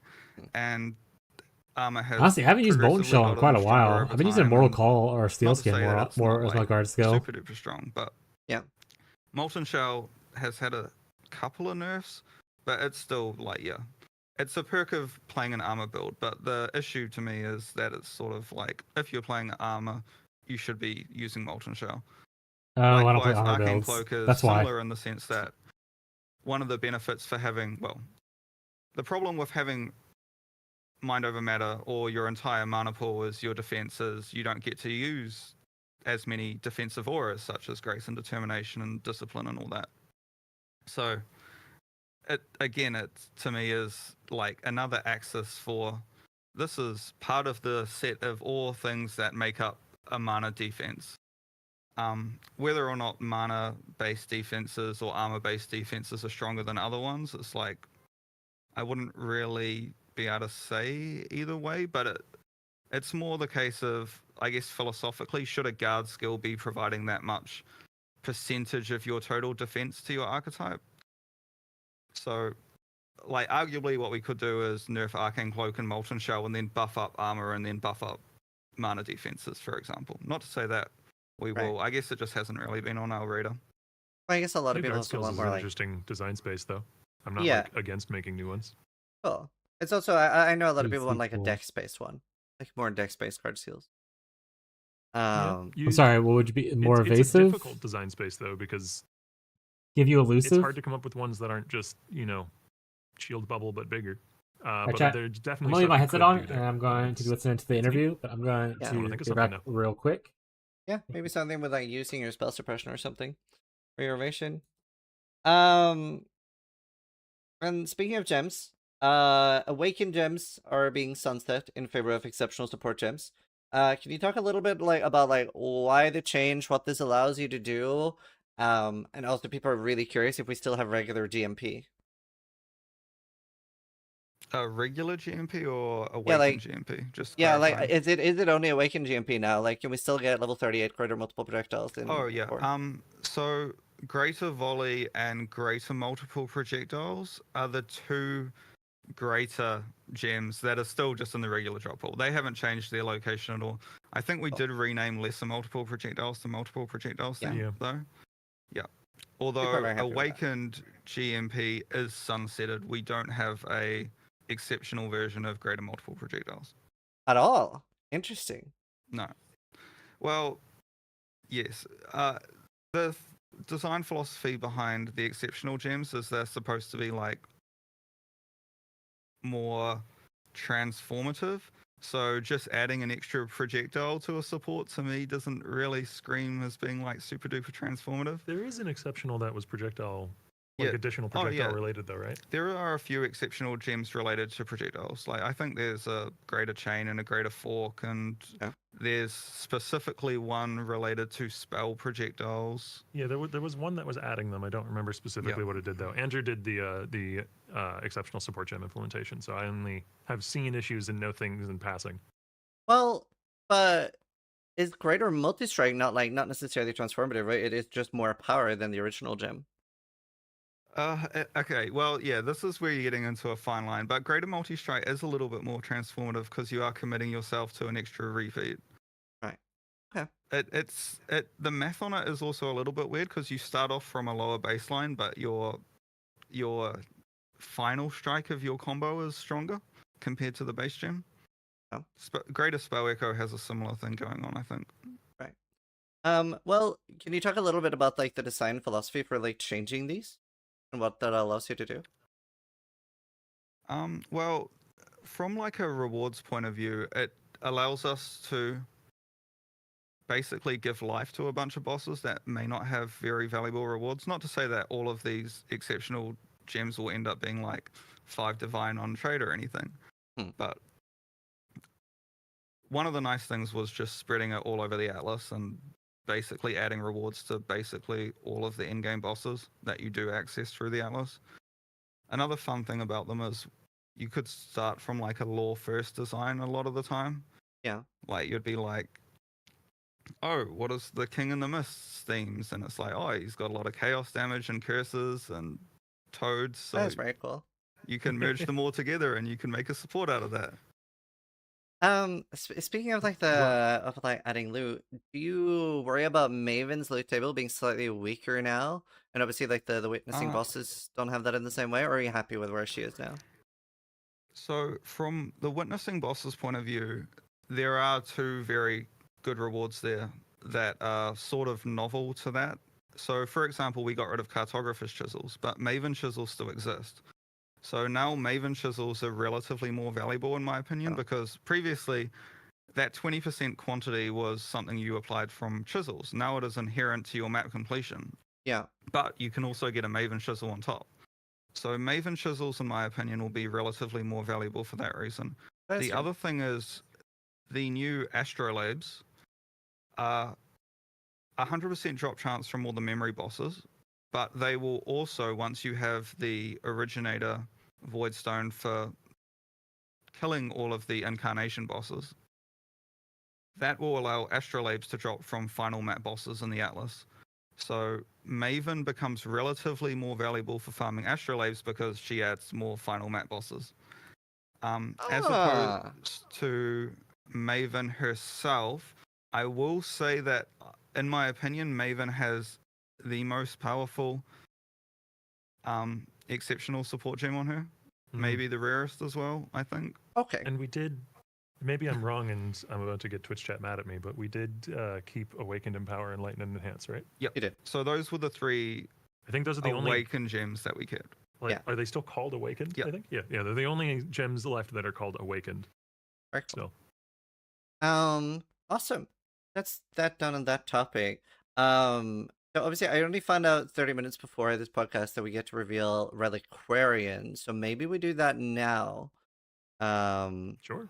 Yeah. So I have 4 slides here. Reliqurian, I'm coming, chat. I'm going We're to back. full screen that to make it easier for people to read, so they won't see us. I made it. With this. I heard I don't know Reliqurian. if you guys can bring up what I'm showing, but I'll be showing like the first image of Reliqurian now. Yeah. We can Come in the way, sort let of me know. see it. It's It's a bit just hard to very read. Can I turn myself hard to off? read from. Yeah. It's a little hard for me to read too. I wonder if I can bring it up somewhere else. Double checking that Twitch chat can see this. Hoping they Oh, no damage for extra crits on Brass Dome. Brass Dome looks lit. we see it. Oh good. shit, Victoria's has have, a lot of for shit the on it. first node, Baruzo's Ambition, Kilowaba's Bluster, Someone Maw take of screenshots and Conquest, put Victoria's this in Influence, the chat. and Brass Dome. It's not let me this is put my screen first- right now. I'm seeing these as well. Andrew set these up. Same for me. Well, these ones I looked at last week, but the ones before that I probably haven't looked at in months, so they'll be new to me again as well. Brass Baruzo's Dome. just giving 20% move speed is pretty good. Yep. Yeah, that's a good Now, starter. An interesting thing about Reliquarian Ascendancy is it has the same, you could call it a problem, but it's like the same asymmetry that Ascendant has, where you're not really getting much for your normal Labyrinth. You're getting 2 passive skill points, that's all. But I tried to have the armor ones be a little bit more powerful, I think. I was gonna say, so that these are once you get to your pretty full lab, good. you kind of get a little bit of a power spike. I mean, Varusso's, yeah. I don't know what yeah, Ravenous skill looks is. juicy I forgot what for that leveling. skill does. So I'm not sure what that is. Brass But too looks really nice. I like Brass Dome and Victoria's influence. I have Nice. cool ideas with that. Very cool. See, I'm gonna open slide number 2 because we have all 4 of them.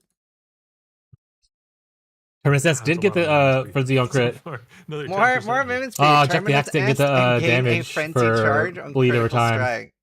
It only got the Thirst for Blood skill. 70 and Widow Hill is 75%. That's T's at 100, I think, Yeah. right? No +1 arrows. Grace of the so- Goddess got the wisps, Yeah. and not the extra damage. 75% for Widow Hill Beast. instead of 100%. So that's still pretty good. That's right, cool. Someone in Fishy's chat wanted to do the I'm Widow so Hill thing. excited That's for not being bad. able to change It gives you up Reliqurian every to single league going forward. 325 It's great. That is very if you're cool. max. Yeah, makes me very nervous as well because all the other ascendancies in the game have had years Jesse and Grace? years of Oh, iteration, shit, and what then the this hell? one we're basically saying, "Oh, we'll throw it in the bin every league and we'll see where it lands." No Falcon fine Burlux. tuning, just Hey, regular How's it tuning not- every league.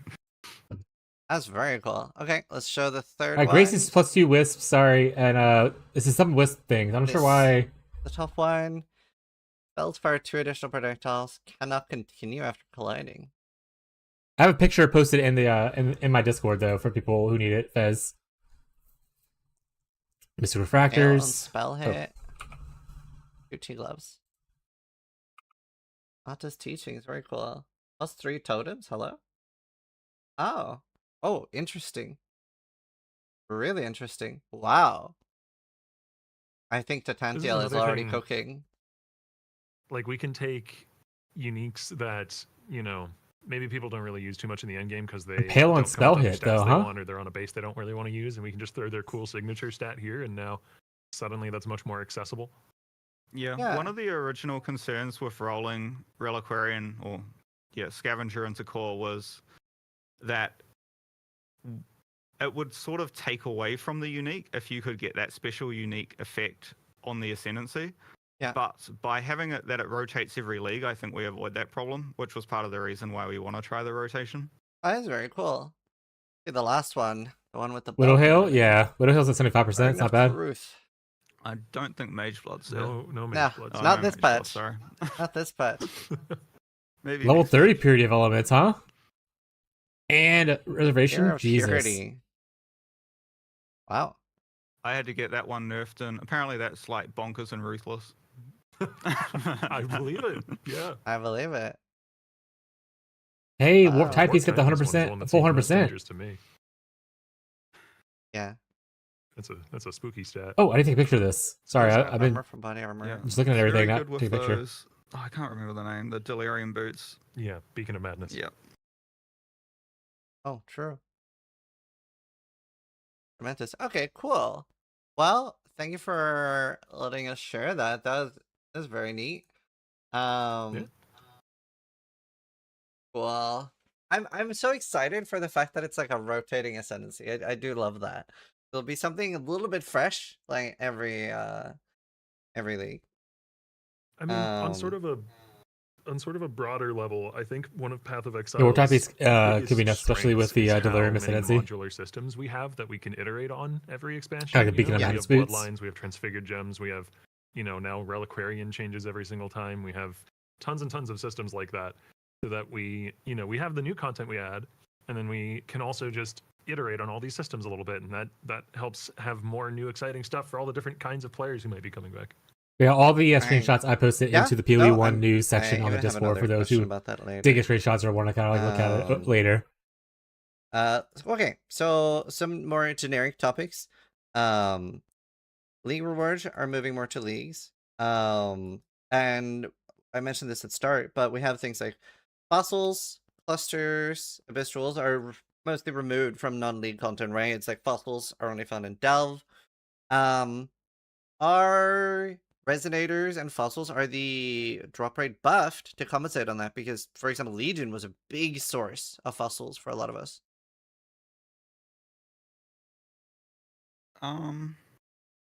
No. Have we? Yeah.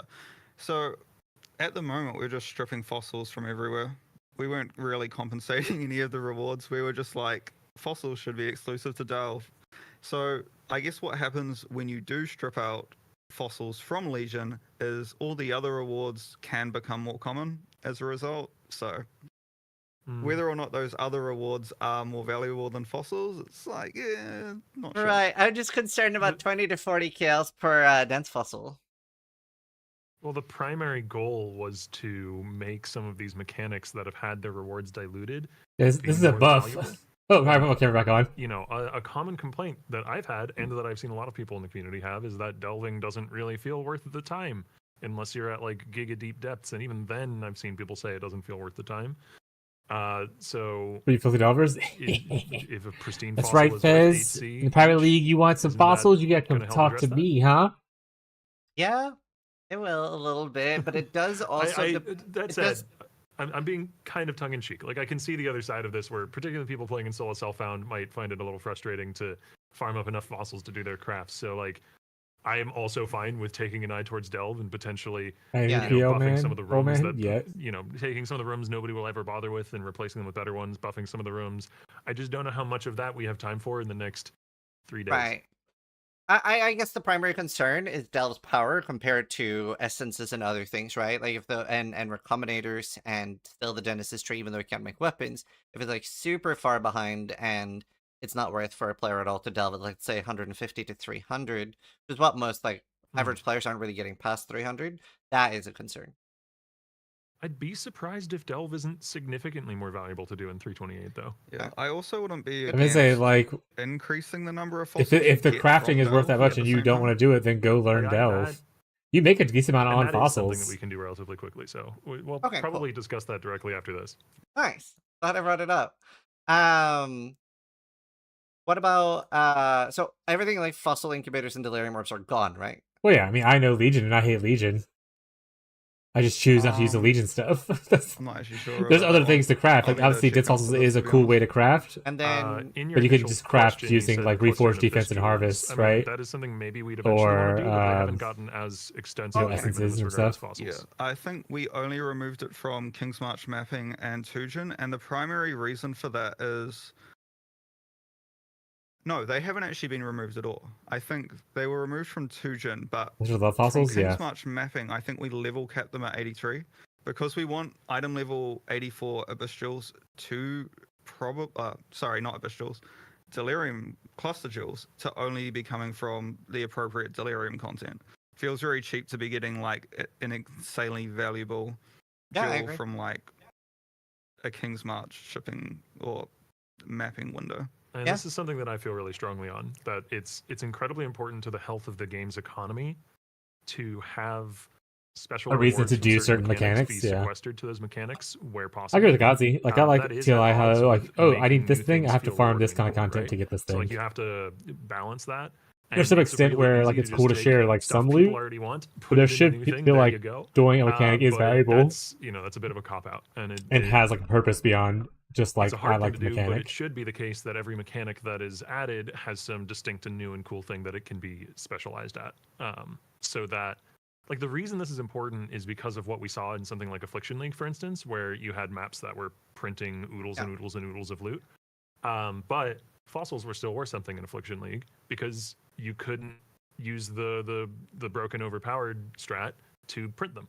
So the more little corners of the game you have like that, where they have something that they specialize in that you can't get from another source, or at least you can't easily get from another source, because technically at that time you could get fossils elsewhere, just not in as much bulk. The more safe the economy is against, you know, mistakes on our part. It's like if you had in ecology where, you know, all you grew and ate was rice. Oh, POE and News is absolutely just nothing else, someone and then taking suddenly screenshots there's a of horrible the stuff disease I that took screenshots wipes out of. all the rice. Now everybody dies. But if you have multiple kinds of crops, you're more resistant to that. Yeah. No, I mean that's really good to hear in my opinion. Even as Yeah, somebody who like I agree does with prefer Fez. SSF, I do prefer when things are not homogenized. So that's really good. But that makes me want to ask about Sanctum, because Sanctum is probably the mechanic that like the least stands out. It doesn't really have its own rewards, except it does have the uniques at the end. But Sanctum's main place in the game right now is a currency farm. It's been targeted a lot. Is that something you guys are discussing, like giving Sanctum its own things that is a little bit more special? Yeah. Oh, I don't want to sound like I'm deflecting the question, but I am going to pop out for 2 minutes and I'll be back. He's running, guys. I well, asked about I'll- Sanctum, so and I'm he gonna ran. leave it. That's all good. I will handle that one. Sanctum, I agree with you. He's fixing Sanctum right now. I was in QA at the time when Yeah. Sanctum was being developed, and this was actually a concern that I raised then. I don't like how one-dimensional the reward structure of Sanctum is. Yeah. Partially for this reason, which, as I said, I've always felt strongly about. Like, you need to have sequestered corners of the economy that do different things. But also, it becomes incredibly easy to judge the reward output of Sanctum, right? Yeah. Like, on the player side, you can get an incredibly clear picture. Andrew said, of "I'm fucking Sanctum out of here, creates bro. this I much ain't talking about currency per hour Sanctum." on And he average. left. And then that makes it really hard to actually balance Sanctum in a way that's okay for the broader economy, because you have to like land it super precisely on the exact amount of It's just a currency new per fave, hour dude. that players will I like the new deem personalities that are acceptable involving in in order to interviews run and stuff. Yeah. I think David and whereas with Andrew are other cool things that show. have more, Like, don't get me wrong, I loved like hearing have a from Chris for reward years and stuff like might that. be more valuable locally But than it less did come valuable in kind of another like league and might be more corporate valuable to some players towards and the less end. valuable to other players. You have a little more leeway there. You Whereas have a these little more guys think security, so to obviously speak. they're new and maybe they'll get more PR did training that later. mean that you but they're want more to give authentic it and its very like own direct with unique their thing answers that and is stuff, new? which is 'Cause really we haven't nice. seen that before, right? We haven't really seen like Sanctum an D's old Nets got him. mechanic. We had the Brace Classic. rework, but we haven't seen like an old mechanic like suddenly get something new that is very special that usually does come during its actual league. I can't really unilaterally say that we're going to make that change. Oh, So, sure. like, all I can speak to is what I would prefer. Of course. And like, yes, if I had infinite time and I could just, say we're doing this, we're doing that, then I would definitely rework Sanctum to have something cooler and more unique and special that it gives as a reward, while also still trying to aim to make it more competitive as a mechanic. Like, I don't really like the place that Sanctum sits in right now, where a lot of people view it as like not really worth running. Or if we were to buff the rewards a bunch, everybody starts viewing it as like this is the only viable strategy early on. Yeah, like that's what I'm saying with the whole, when it rewards just raw pure currency and nothing else, it kind of sits on that nice edge. Like it's perceived as this busted OP thing that Honestly, you have to do, or it's not worth. get rid of doing, don't heist. bother. Put the heist rewards in It's Sanctum. very hard to land on the middle there. It was really interesting during the past few leagues because so many people were in the camp. It's all about not worth relics. doing at all. Don't bother. Which meant that it actually was super worth doing because the tomes were. Alright, get rid of freaking Sanctum, put just Sanctum in 1C heist. or maybe even like 0.5 Sure. C. So it did balance itself Yeah. out a Is that better, little bit Fez? that way. I'm a huge Sanctum enjoyer, so There is a There is. floor, yeah, absolutely. It'll be self-correcting to some degree with the economy, Yeah. but yeah, regardless. cool.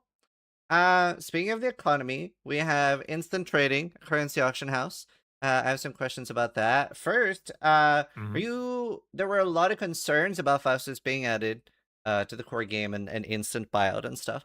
Are you guys happy pretty much with how that went? They obviously has a lot of connotations with player power. I mean, I can't speak to like, how the game directors might. Let me do feel, quad or tabs the and dump company at tabs. large, So like but list I the whole tab as personally a certain am happy price to on do trade I on Faustus. more grounded answer. I certainly have seen an impact in the rate at which I can acquire, good, decent, even great rares in a trade league when I do play trade league. Yeah. But like, I would say it's worth Nice the ass trade-off, Andrew. personally. Like, it's just so nice to interact with It is very trade nice. in general now. Yeah, it feels a lot Like, it just better. seems worth it to me. Yes. We're talking about Faustus. Welcome back. Well, Thank you. while talking about Faustus, currently he has a limit of 10. Is that something that'll ever get changed? For the Made a currency larger thing, limit got that's it. maybe a little low for a lot of people? There was an issue to change that. It didn't quite make it into 328. Okay. He said, so "Thank that's you." fine. Your comment? Yeah, he saw it. Yeah. Especially white maps being tradable in the currency exchange, or is that going to be a merchant tab thing only? I don't think they're allowed to be. Yeah. It might be a technical limitation because you're only allowed to trade homogeneous items on the currency exchange, They have and a unique ID. even a white map does not count as a homogeneous item. Because it has a bunch of rare That's modifiers you can add to it. Can we get Yeah. the ability to price an entire merchant tab similar to the way we can do with a premium tab? I think I specifically requested this because I'm basically Based, Andrew. I play Trade League and I do the same thing every single league start where I'll get to around level 90 or so and then I'll just farm ROG for like a few 3 or 4 days. I'm sort of crazy in that I think I'm one of these rare players who actually enjoys trading with other people. But async trade did make ROG like way better. And that was my biggest frustration of like the jank of having to like, I'll have like 10 tabs with like 10 chaos, 20 chaos, 30 chaos, and I'm like, okay, none of my 30 chaos is selling. I want to make it 20 chaos, and I couldn't do that easily. So yeah. Awesome. Awesome. I will. Well, yeah, push but like for a it lot of at things aren't some stackable point. that could sell on the currency Really exchange. good. With the Simulacrums, UI for instance, Oh, are not carry on. stackable. Just one of the reasons why some of this QOL stuff has been a little, I mean, slow's the wrong word, but you know, has been taking a few leagues is because while we have incredibly talented UI programmers, we just don't have enough of them. So if you are a talented UI programmer in New Zealand, please apply. And specifically New Zealand because That's that's Writing several your games. laws. Thank you. Good ad. Next topic is UI. It's a very big personal thing for me. For around 20 minutes, we had an energy shield overlay next to our health bar in the middle of the screen that would separate the energy shield UI and make it above life so that we had a blue bar. It's really annoying, especially for builds like Zibakwa, where there's a bypass energy shield thing, and it just overlays your life bar and just makes it hard to see. Can we have that back? I know there were bugs with it, but we had it for 20 minutes, and they were like, you guys said, oh, we're removing it. We need to fix it. That was 4 years ago. Sorry, I cannot recall this at all, but I'm certain I can find someone at the company who's familiar with this, and I can bring it up. Awesome. Please give me that back. I really want it. It would mean a lot. And speaking of UI stuff, Mercenary UI for Animate Guardian. I think the programmers would probably shoot me if I suggested that. It's certainly one of these things where I just don't think it's gonna ever be worth the technical effort to get in the game for what Animate Guardian just does as like a single solo skill. I'm not gonna say no for sure, but I just think we did bring it up. There's bigger at some fish to point. fry. I can't remember the exact reasons why, but yeah, I'm pretty sure I get shot by the programmers. Okay, that's fair. I hope it can be added. Another thing as well, like the UI can be a little bit cluttered right now with boss bars like covering our buffs and stuff. Is there gonna be any like positioning change, tidy up, clean up, anything like that? I've seen. Do you actually look at your buff bars very Some often? discussion and seen. Usually when I have issues floating a around line of buffs at the top, I don't even care what's there anymore. Specifically, Those like, icons don't updated exist. UID tracker, and that is the same implementation across both games there for the boss bar. So I can't really promise when or what form that will take, but it is on people's radar. That is something that would be more, you know, Jonathan and Mark's decisions as it does impact both games. Yeah. Yeah, I'm just trying to plant as many seeds as possible for things. Yeah, exactly. Like it's especially when you get to like golem stacking and like the aura stacking on my elementalist. Like literally the entire like I have more buffs on my character than I can fit onto my screen. Right. I'm not looking at what's you're gonna hit behind the there. next two questions, but then it gets great again. My buff bar is so big. I have the biggest buff bar of all of us. Okay. Plant trees to POE, just in case you know the status of that. Like a trace not route. specifically the status, but there is someone who has been working on it. Cool. I can tell you that much. Awesome. That's great to hear. Muting our own specters, other player sounds. I know we got a minion you can buy to kill other people's minions. But even muting our own specters. Oh, actually, there is one to kill them too, isn't there? There is. Yeah, I have it. It was mandatory for Trade League. Yeah. Can we mute? I think we added some tech a while back that allows you to mute certain effects in your hideout. Usually those effects were related to like automated war cries. Yeah. But the thing is, the way that was set up was it was on a per effect basis. And if we were to do that with specters, well, then does that mean we need to go through every single spectral monster in the game and pull out all of their effects? There'll be a much We need a more dynamic solution. For that, for sure. As somebody that enjoyed Forge Frostbearers last patch, did not enjoy my hideout last patch. Yeah. I think I remember when I played Slave Driver Spectres once, and those things were the most erratic people ever in my hideout. Yeah. It's I'm gonna love to play inspectors this league then. Since we have the baseline tech to mute things selectively in your hideout, it seems like a good place to utilize it. So I'll put it on the list for QOL stuff to look into for 329. Cool. Yeah. So next question are about bosses. Obviously the game has been going for a while now, and some bosses were added a long time. Is there any talk of like updating older bosses? Like for example, the Shaper still has 3 phases that we're sort of one-shotting. Not necessarily cutting out phases, either buffing the, I don't know, like, you know what I mean? Like a little bit of a refresher on older bosses. Elder, very, very outdated by now. Yeah. Well, one of the more honest answers here is that those very old bosses are set up in a much more hacky way than the newer bosses are. Yeah. They aren't using like our new designer-friendly scripting language.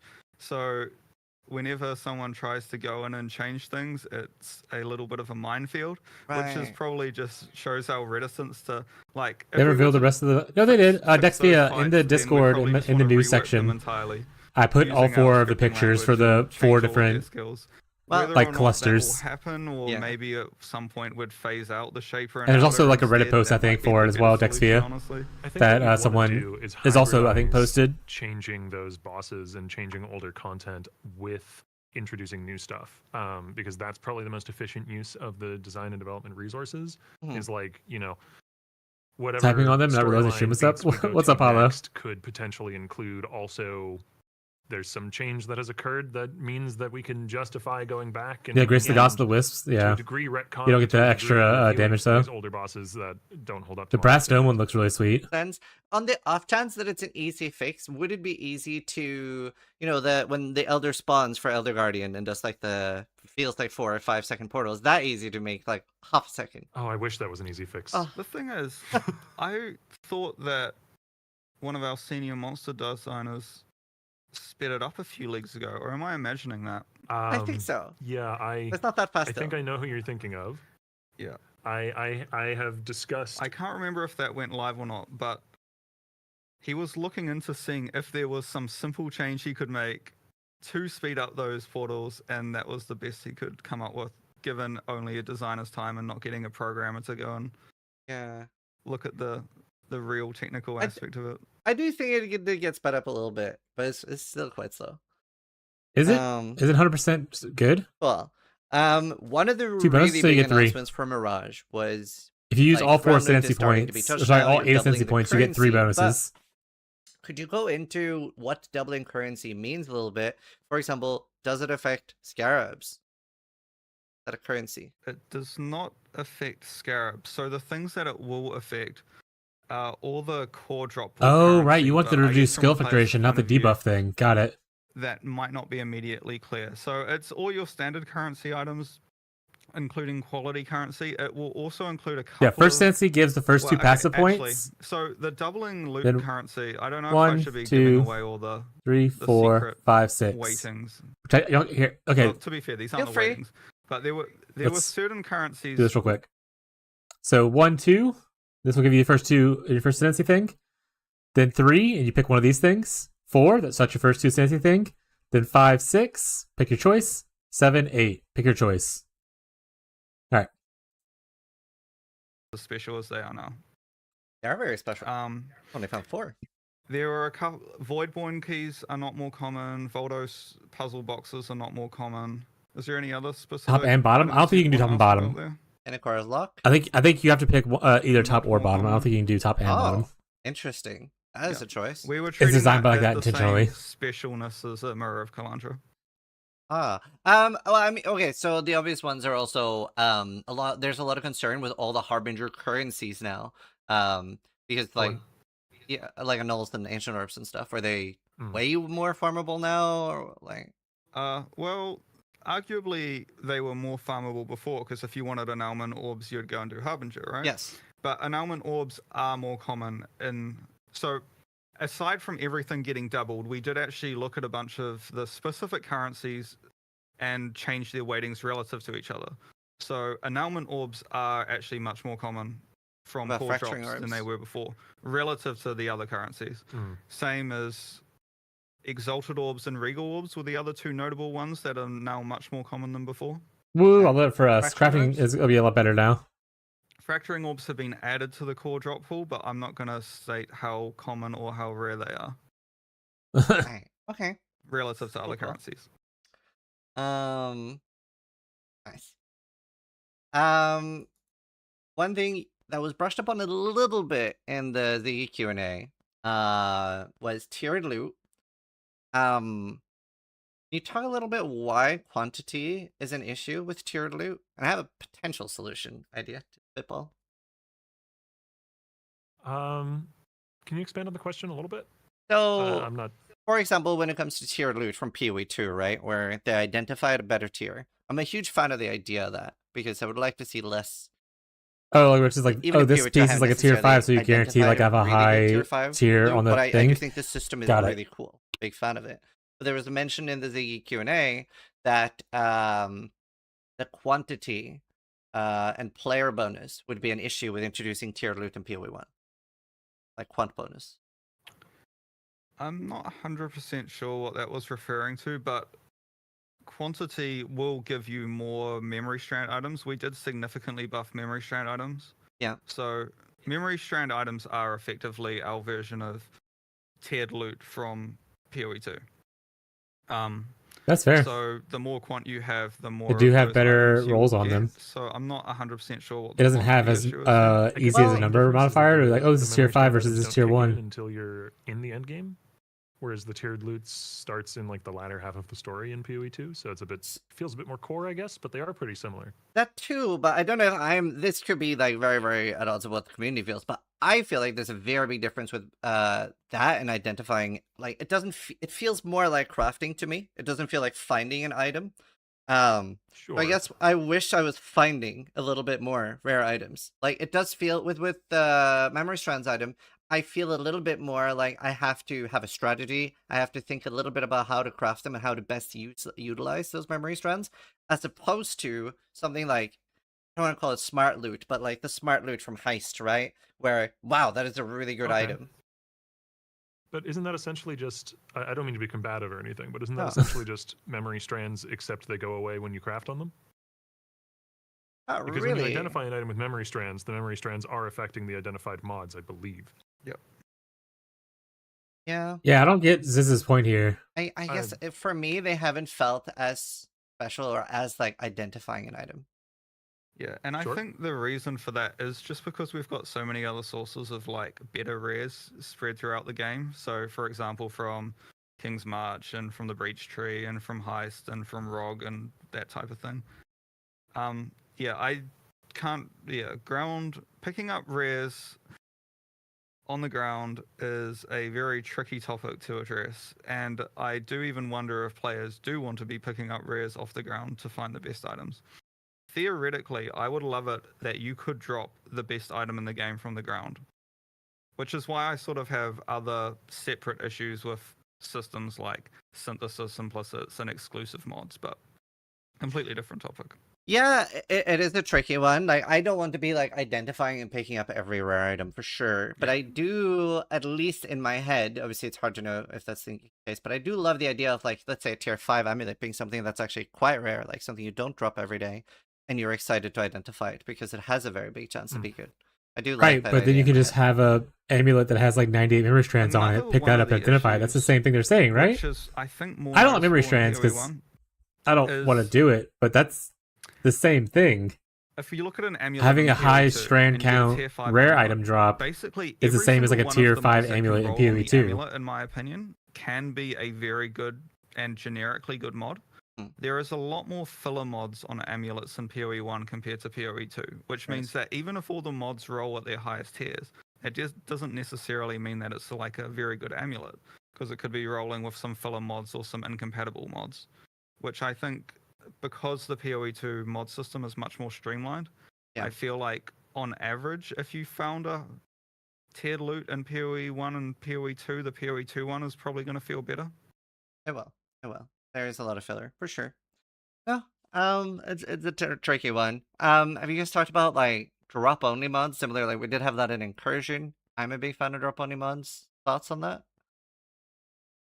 I mean, I've specifically brought it up because it's something that I like. Don't feel in super other impactful. games and also liked in Incursion, but I mean, once again, I don't really use it, but I has also don't been really use discussed, tiered it's been a loot part of in the topic of POE2. discussion. It's certainly not I something think that the point I can he's say will focusing commit to. on doesn't make Yeah. sense. Oh. Not that memory Quick thing I strands is not remembered. as good, Any but chance of getting if something like shift tiered click loot in or control POE2 click to just use wisdom gives you a scrolls in chance your to have inventory? higher Like when you're tier mid map, sometimes you find like affixes, keepers of the trove. You'll still be and then a 20 rings high in your tier inventory. But you memory don't necessarily want to go item back to your hideout. gives you a Very small better chance of getting feature higher that we also tier see in things like affixes. Project Diablo 2 Those that are I'm a the same huge fan thing. of.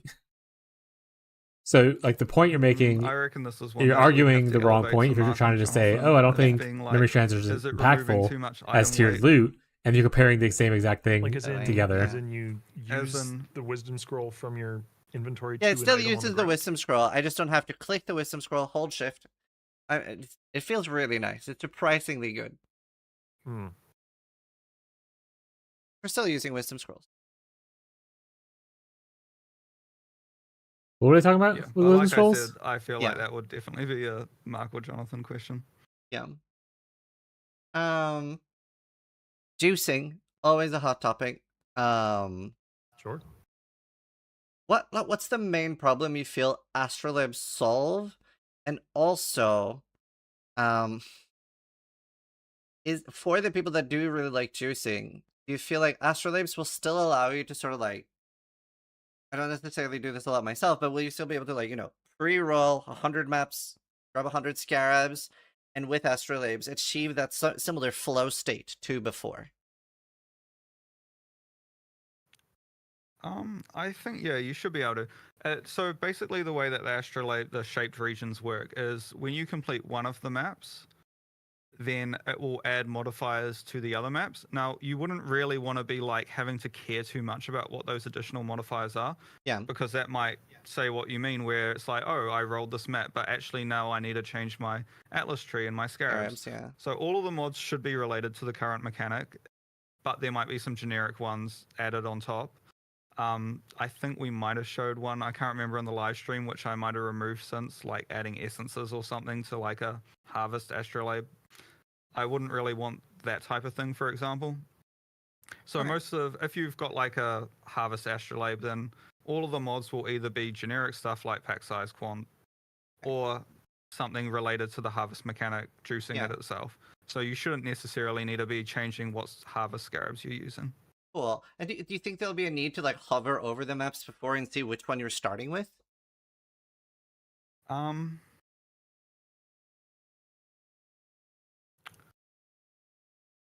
I'd need to play around with that and find out from like how I would behave as a player.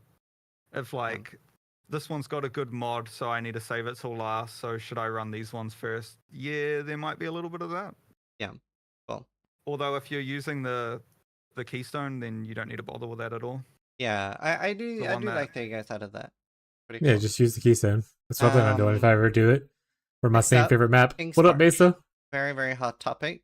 Especially because it feels very mandatory. How do you guys feel about King's March, and do you think the current change with moving it to the ore addresses that issue? Or you still can like yeah, I would personally say it feels a bit mandatory. I would want to see how all of the changes we made this league have played out. It's more of like a first step in the direction of evaluating, like, we'll see if these changes help address the King's March problem, and if that's still a problem, we'll just keep making more changes. Yeah. Mercenaries is another one that is potentially coming back. And Mercenaries is also something that I would be also worried about would be feeling very mandatory. Actual Have you playthrough? ever That's actually a good question. discussed rotating league mechanics?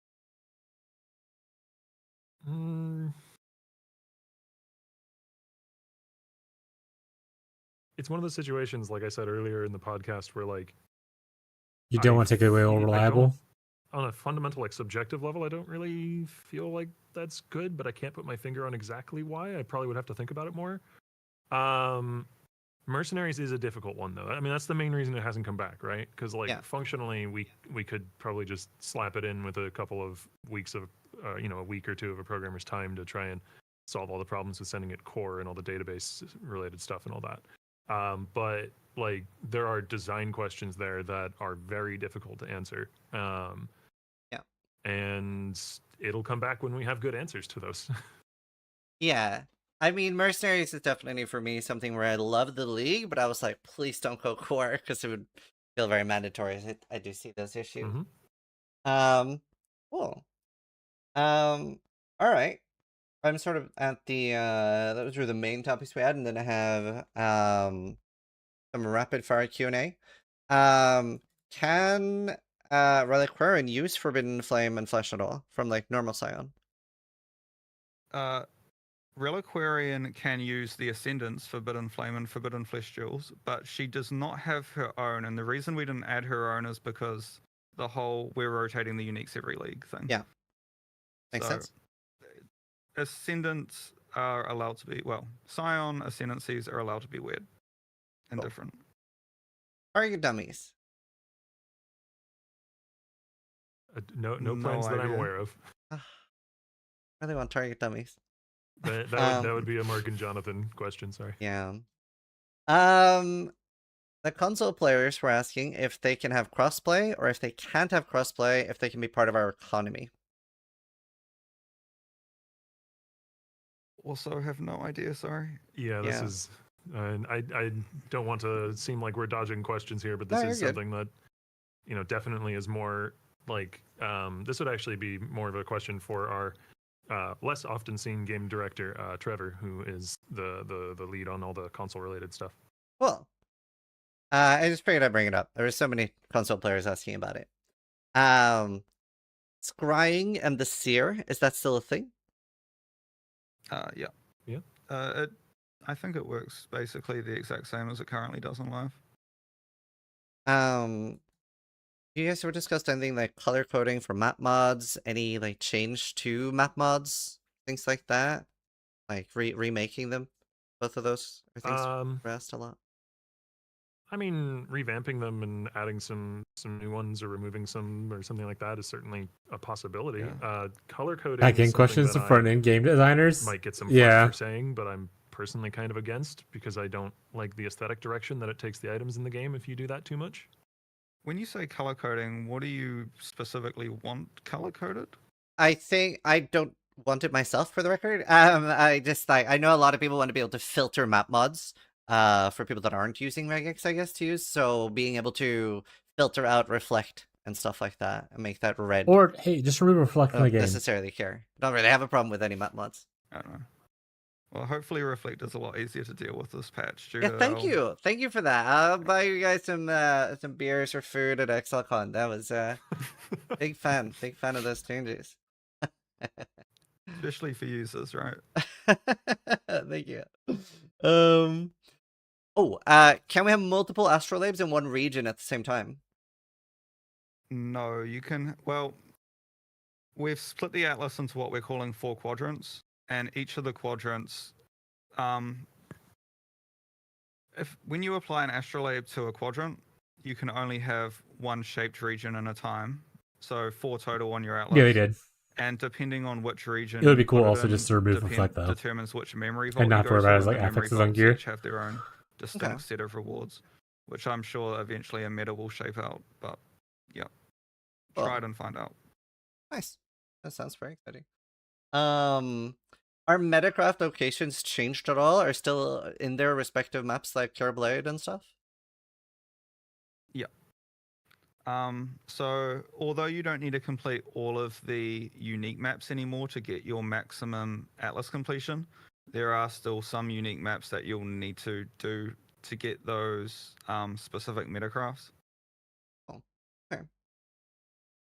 Yeah, makes sense. So with the change to Nightmare maps tier 17s and 16.5s, is going to be more of a scarcity on item level 86? Like base types? Yeah, I'd imagine so. There are still sources of them.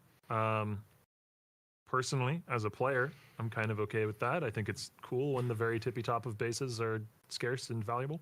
Yeah, I was contemplating adding +1 level as a very rare mod to shaped regions. I haven't yet, but I think I want to avoid it, to be honest. I mean, it definitely does add some value back to Delve, because Delve has that. Yes. Cool. Can we log directly into the hideout like in POE2?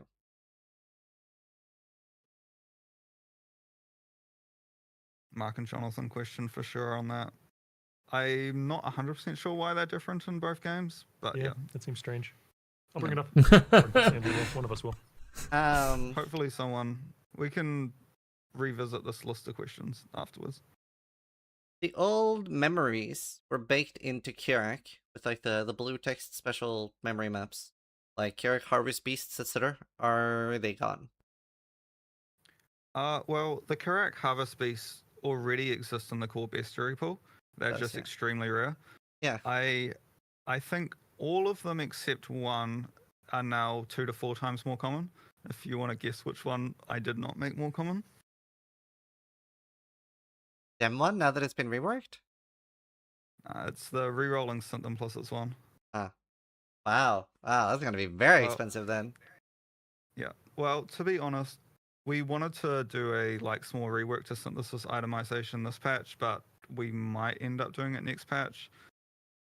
I think synthesis items are in a little bit of a weird spot at the moment where it's like you don't even get them from synthesis maps, and A lot of people you have these bring it back to crafts synthesis maps. where I you love that can, actually. the base type doesn't matter if you can just continuously re-roll your synth implicits forever. It's probably going to be quite controversial for very, very in-game crafters, but it's still in the game for now. I love it. Yeah, no, we would love to see synth Give a reason to farm synthesis maps again. Woo! That'd be very cool. Support gems. I realize it's probably not the perfect question for you, but it's something I want you to bring up. Support gems are still like class locked, and in a lot of cases, don't necessarily make sense. Marshall like, put this question in. Have faster attacks, but it does have a lot of like attack based things. Do they still need to be class locked early on?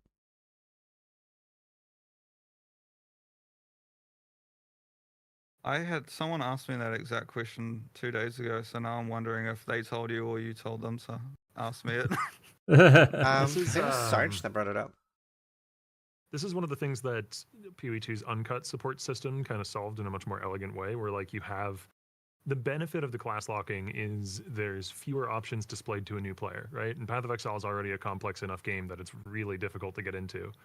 But you are correct that it's like it's kind of weird and arbitrary that you just can't get faster attacks randomly on Templar early on. Like that's not really for some super significant balance reason. It's just because we don't want to throw even more options in the face of a new player. Like, so the uncut kind of allows for that, right? Where like you have here's the what if on the gem merchants you just have a tab that's like recommended gems, Actually, and then you have a tab that's all other hypothetical gems? because this sort of relates to our conversation earlier of shaking up the leveling meta. What if you started a Templar and you couldn't get like 30 options by the end of Act 1 for what main skill you can use, and you only got like 5 instead? That sounds horrible.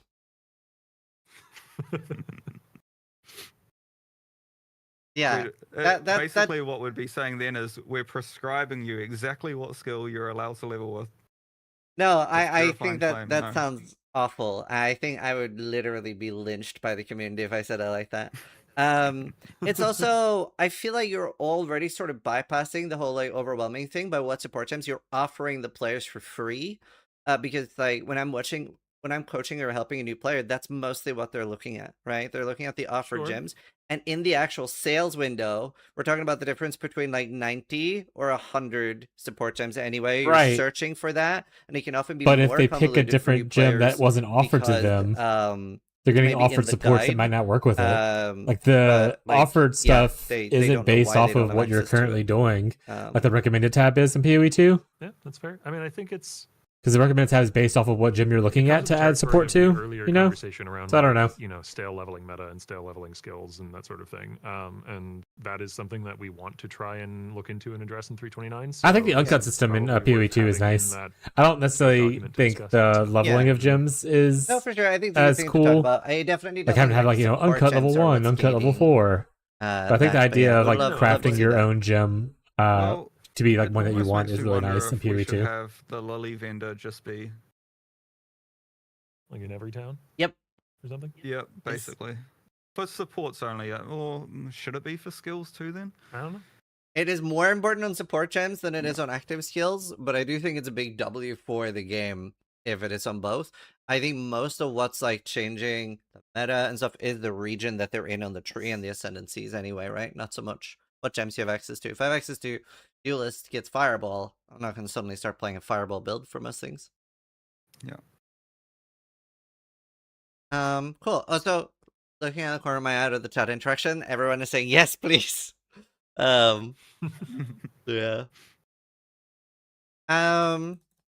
People want confirmation that double Falborn uniques still exist with the Genesis tree adjustments.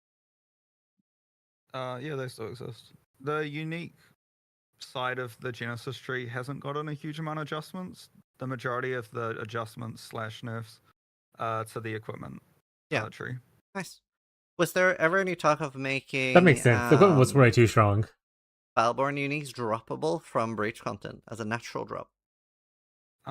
They do sort of drop, as in they all drop from the chest that you find in the high fortresses. The fortress, and the yeah. live boss encounter. And I think the breach bosses also have a decently high chance to drop them as well. But But what they about don't drop killing from, normal like, monsters? in world. Wait, say that again, sorry? What about from like killing normal, like say you're doing an unstable breach and you're killing the 3 rares or a bunch of the normal monsters? Not currently, but I guess you could, maybe it makes sense to add it as like a small chance to drop from Veron. So Right. when you do the wild boss in the map. When you kill That'd Marshall, be something that we iterate on with the Atlas Passive Tree as well. But yeah, not currently in 328. Cool. Could you bring us the Path of XL2 gambling box to POE1? To sneak that in?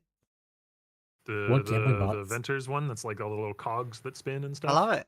Yeah, that would be cool. Yeah, we actually had some discussions like an MTX or maybe like a something. month or so ago because we were a little bit concerned with the changes we're making this patch. Like, is gold less useful now that we're making these changes to King's March? So we're like, oh, maybe we should be adding some more gold sinks in. So we were considering Everyone wants bringing to the kill vendors Marshall. box back. I think we It's might like a have Relos some, Raymond. like, something related to Kadero as well. So you never Cool. know, maybe something in 329 that will allow you to do some big gambas with gold. Oh, nice. I love that. That'd be really cool. Oh, I think I meant to bring it up that I missed it from my sheet, but with Beyond, we saw that there is a change now that allows you to have 3 Beyond bosses spawn, right? Which is cool. But personally, I feel like hopefully that does fix it a little bit, but I feel like with Beyond, it has been a little bit antithetical to a reward feeling because I feel punished for the boss spawning because without doing anything special, it prevents Beyond from spawning. You thought about or discussed buffing the loot from the bosses so that it does feel more like a win condition when you actually see them and not as much as like, oh no, now Beyond rares don't spawn anymore. Yeah, I mean, I think that has happened once or twice, but if it's still the case that they feel like a punishment rather than a reward, then I mean, they may need more buffs. There's quite a large contention between the natural behavior of Beyond spawning and the Endless Tide Keystone, because you need a balance around a certain level of juice effectively. So basically, for the majority of players who aren't juicing very much, you probably shouldn't be taking the Endless Tide Keystone. But at some point, once you're juicing a lot, then the Endless Tide Keystone is basically mandatory for you. You reach this critical point. I mean, what where Andrew's saying is correct, not be though. using Like, if the you don't Keystone, heavily then you juice and, definitely like, should be the using rares Keystone. don't give you as much value, killing the unique gives you the I value. would love that to be The like people who are, like, because it heavily does feel- juicing it and, does like, feel a little bit uber weird farming with later, where, Which- like, especially popping a 'cause it rare used to has a be chance such a to big drop, like, so part much of the game, quantity, so right? much rarity. The more rares is better. There are a So few it's a hard spot to zones, kinda be in. like Kingsmarsh, Menagerie, Delve, that delete, especially like the corpse specters when they're taken out. They don't go on the ground; they just vaporize. Can that be changed so that they at least do like itemize on the ground? Maybe. Yeah, I don't know if it's a I technical would limitation. like it to work that way. The menagerie is cursed. Yeah. It's a horrible, ancient, cursed area. The bestiary in general is ancient and cursed, and basically just know that every iteration we've made to bestiary for new scarabs and the passive tree and all that has been brought into the game kicking and screaming and causing 17 different bugs. So yes, I would like to do that. As to Beast whether work next it's league? worth the hair that will be torn out of poor Do you not have Programmer's head for trying Net's to go back exile? and make Menagerie do something different? We'll see. Well, yeah. It was definitely like a jarring thing. Is like Spectres I haven't played that much Spectres lately, and they just vaporized in Delve. Cool. Make it to where your Spectre does disappear if you like vendors in the gem campaign swap did get or, like, changed weapon swap. somewhat recently, like 6 years ago, 5 years ago, to where they do not refresh their entire inventory on level up, but instead remove some items and add some items. How do you guys feel about that? Is that something you'd potentially change? Yeah, personally, I don't like it very much. I have had frustrations with it. I just haven't thought about it in a while. So yeah, I'm of the opinion that we should go back to what it used to be, where it's very clear when an item will be rotate in and out. Because I think I was like looking for a specific quiver-based type in Act 2, and I kept on going back level after level, and it's like none of the quivers are refreshing. Yeah. Yeah, it's a bit frustrating. Same with Beyond like why the you're in a cost funky is a spot little now, I bit get it, odd. 'cause what Like Marshall said. it's very hard for me to buy if I actually do see an item during leveling. It's like, wow, that's actually a good item, but it's like 4 alchemies or like 2 chaos, and I'm like, I don't have that in Act 2. Well, you might now. Yeah, With true. the doubled currency. I was doing some playtesting over the weekend and got a lot more currency while leveling than I have in previous. I missed this experiences. question. Did he That's ask if we alright. could have vendors cost I gold instead may of have a tangent currency here. items? I was just gonna say, with buffing the rate of a currency is like it has a lot of 0.00. collateral effects throughout the game. Like for example, you can drastically buff the number of exalted orbs that drop. But now all of a sudden the crafting bench crafts that cost exalted orbs are now relatively cheaper than the second tier crafts that cost chaos orbs. And then yeah, there's just like so many different places that you need to change. Like I think we've changed the influenced item recipe, no longer gives exalted shards, now gives exalted orbs. The gilded fossil, the chase outcome used to be an exalted orb. I think I might have stealth buffed that, so maybe gilded fossils are now better this league. Wow, It might not that's be a big giving an change. exalted orb anymore. Should I play a build that finally Yeah, uses wow. tinctures? I have not A used lot tinctures of once since subtle they've been things throughout implemented. the game might end up feeling quite a bit different this league because of these like few small changes to currency weights. Those are huge changes. Like those are pretty big. Wow. Okay. The Swedish guy wants to know about Wretched Defilers. Are they still exclusive to like Nightmare maps? Are they tier 17 only? There is that Atlas passive that allows you to get T17 map packs in regular maps, but I assume those aren't an efficient way to farm them because they don't show up very often. So There's a Mirage Wish that adds those map packs to the Miraged area. Okay. So Cool. target that wish if you want those monsters as a Spectre. All right. Can we Spectre the new Mirage monsters? Yeah. Cool. Ooh, Go forth, Kazi. Find me a good one. Awesome. That new was specters? pretty much every question that I had. I'll end with pineapple and pizza. Yay or nay? yes. I sure I don't feel strongly. I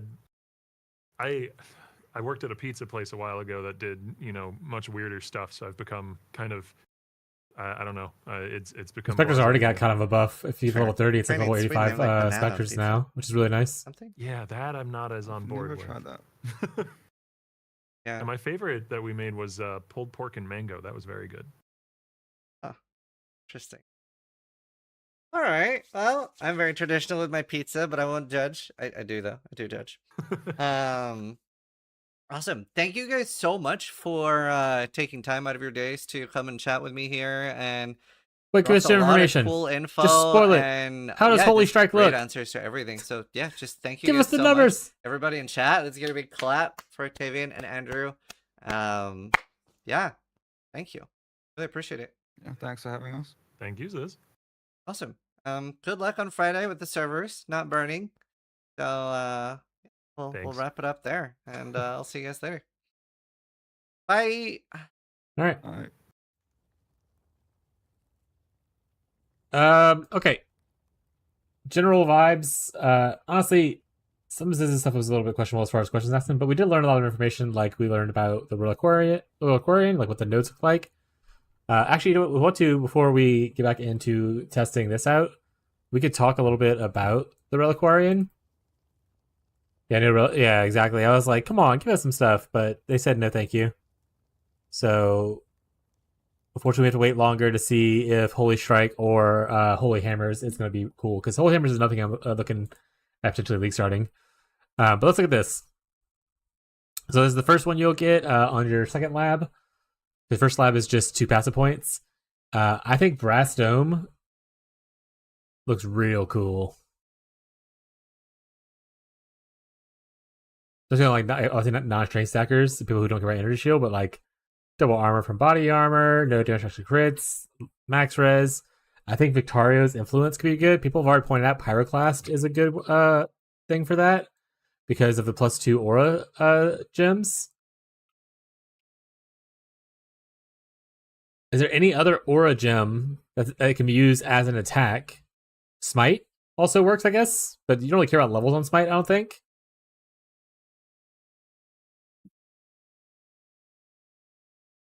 Technically, Icicle Mine also works, apparently. I have never played Icicle Mine before in my life. Stormblast Mine, same thing.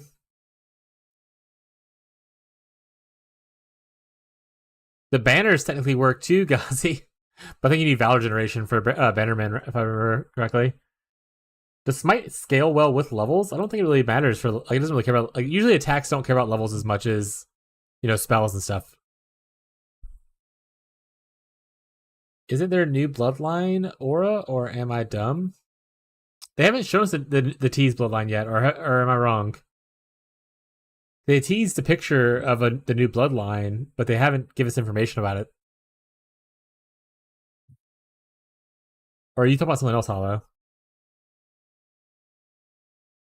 Not new, sorry, from last league.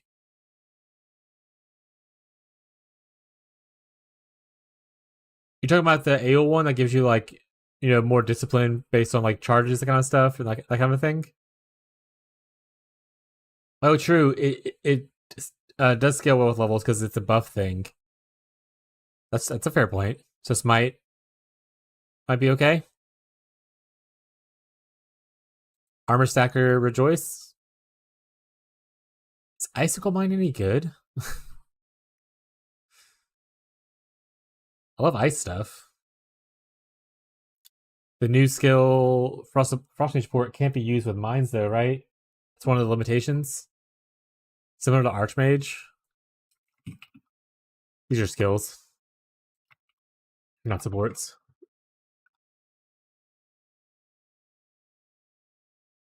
Yeah. All right. Increase the AoE. True. So decent for Smite. Maw of Conquest, someone said something about. Cast while stunned. Oh, just because you're unaffected by poison and extra recoup. But Cast while stunned's thing is like it wants the explosion for like self-ignite usually, right? For big damage on like tougher clears. Does Reliquarian offer that? I don't think so. What's Ravenous skill offer again? Does anyone know?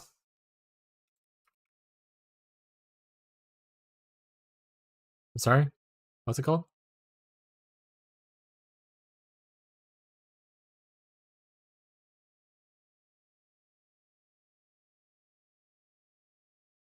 Oh, she's called Ravenous. Consumes a target corpse, granting you a buff that gives you bonuses against the enemy of the same type. Oh, it's the Monster Hunter one. This is all Monster Hunter stuff.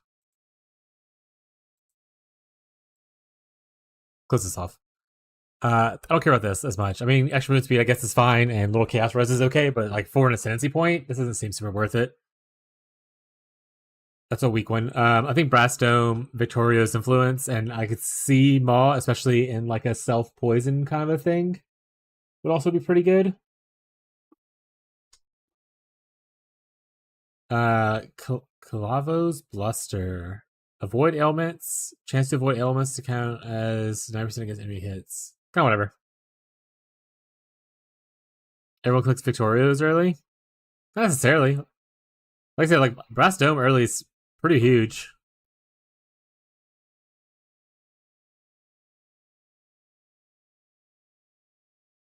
Reservation efficiency is really nice though. So maybe. It would be hard to pass up early. We have to also remember early is second lab, so it's not like the first lab or anything like that, right? So it's 20% move speed is not bad though. It's like my second lab. But you definitely want to spec out of that. Like that's more like I want to run through campaign quicker kind of thing. Not I want to keep it in the maps thing probably. Hey Teddy. All right, let's talk about the other ones. But yeah, I like Victorious, Brass Dome, and then these are like situational. I don't think this is very good, but whatever. If you're going to the bottom, Flicker Strike would obviously love this. Thirst for Blood skill. I don't actually. I remember I used Jack the Axe. I don't actually remember the Thirst for Blood skill.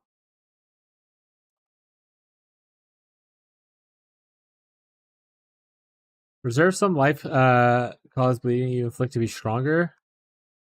More damage with bleeding.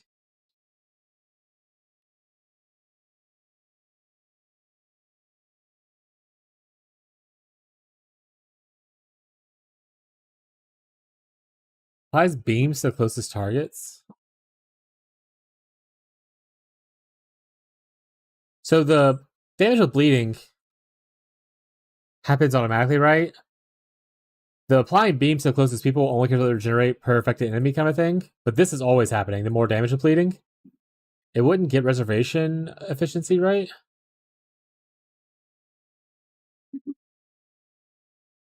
Is it considered an aura?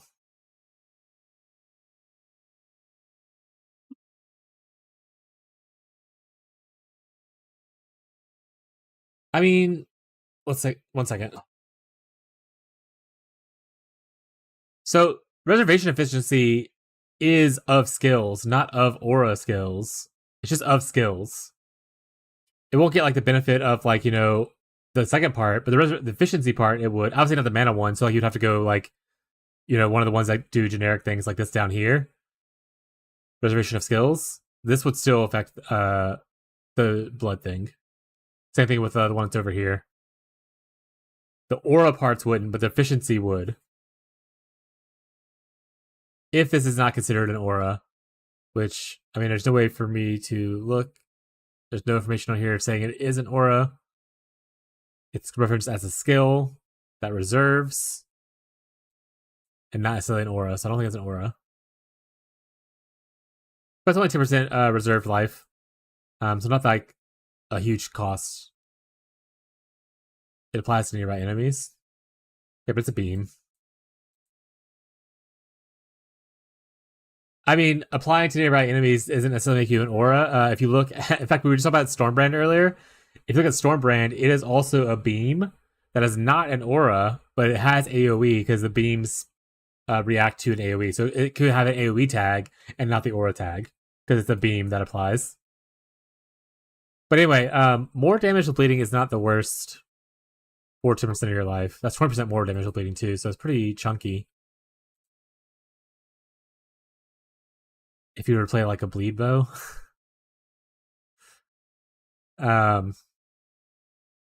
Evasion while moving, skills fire projectiles if you use movement skill recently. What instance would I be using a movement skill very often and then also carry out projectiles?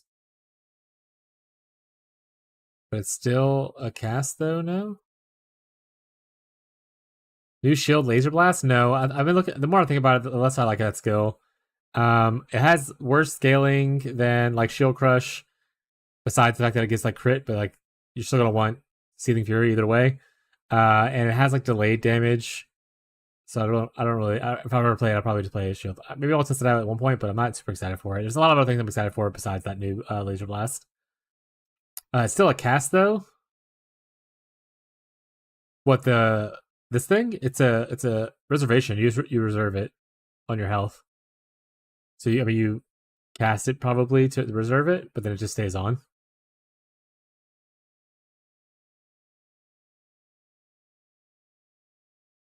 See?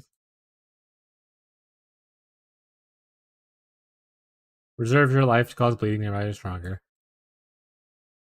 It's similar, so it's not an aura. It's kind of like Arctic Armor. Like this is not an aura, but it does have reservation.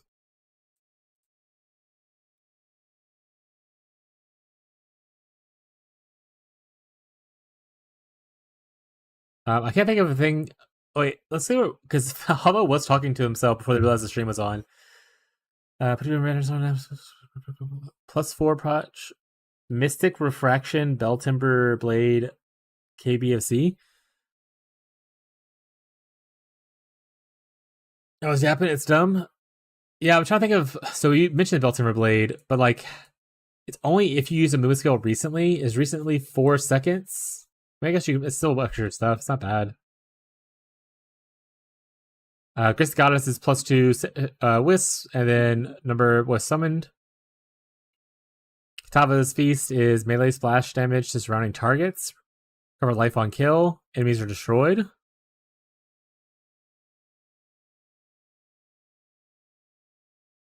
then Widow Hail is just Widow Hail, but a little bit nerfed from what we saw. I think for me, Jack the Axe is probably the most interesting one if I were to do like a bleed bow kind of situation.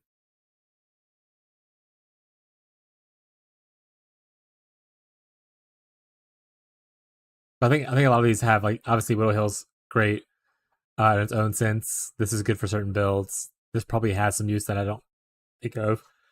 I don't know enough about Wisps, but I imagine you probably would do this for most kinetic builds, or at least kinetic build of like regular kinetic blast, because the extra Wisp is probably really nice.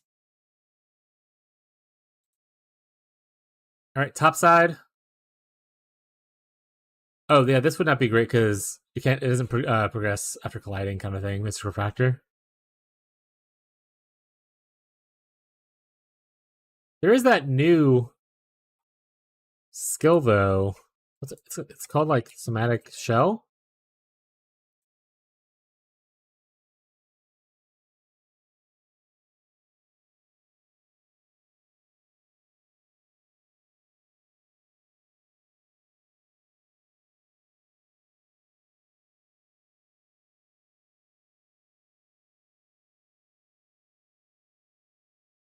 Oh, but it has a maximum amount of shells though. Never mind. Okay. The new amulet gives dot multi per life flash charge. Could be a good thing with the Jackaxe setup. That they have like a mana amulet and then they have the life amulet. Is it the life amulet one? Or is it a different amulet? Impale on hit, 6% chance for spells. I'm sure it's gonna be fine. This is Mada's teaching. We talked about the new Holy Strike skill and having this not be part of it. That being said, oh, by the way, Hollow, they did say that the new Holy Strike skill scales similar to the enemy weapon of self-reflection, so I think that's still correct. That being said, if you're reflecting the weapon, wouldn't the minion already have the crit stats of it?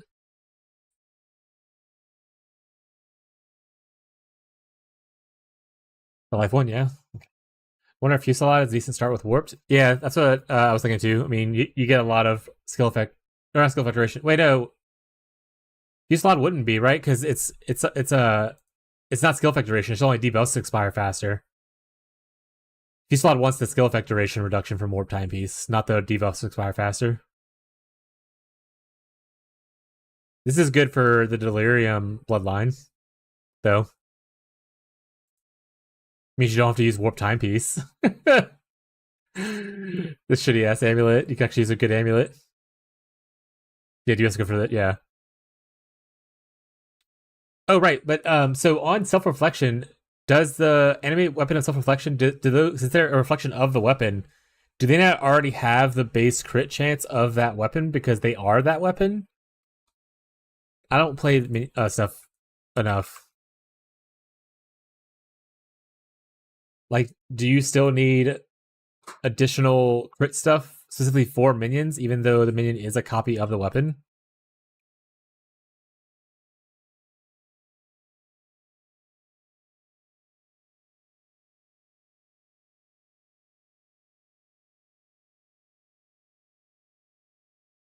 Oh, spell guy, do melee skills get weapon? Yeah, typically. If it's a melee skill like Sunder, that kind of stuff, it usually scales off of the weapon. Like if you look at like let's go look at Sunder as a slam, obviously, but let's look at it. Like there's no crit mention here. It's just because it comes from the weapon. What's a strike? Strike skills. Bone shatter. Bone shatter's a strike. There's no crit mention here just because it comes from the weapon.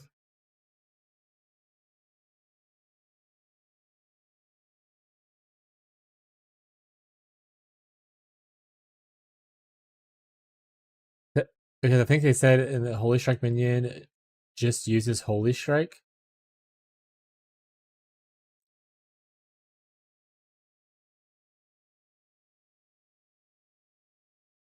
I guess I'll have to see. Wait till we get more information about it. Let me.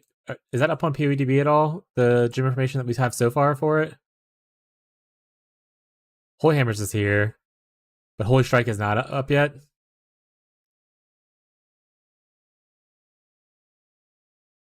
Yeah, so I don't think we necessarily need that. Spells deal extra cast damage equal to 5 life. That's probably good with that one ascendancy that already has a similar thing. I think it's the King of the Mist ascendancy. The Burden of Shadows. Suppose Paw, gain life per enemy hit with spells. Spell damage per chance to attack, whatever. Marshall, anything cool with the totems?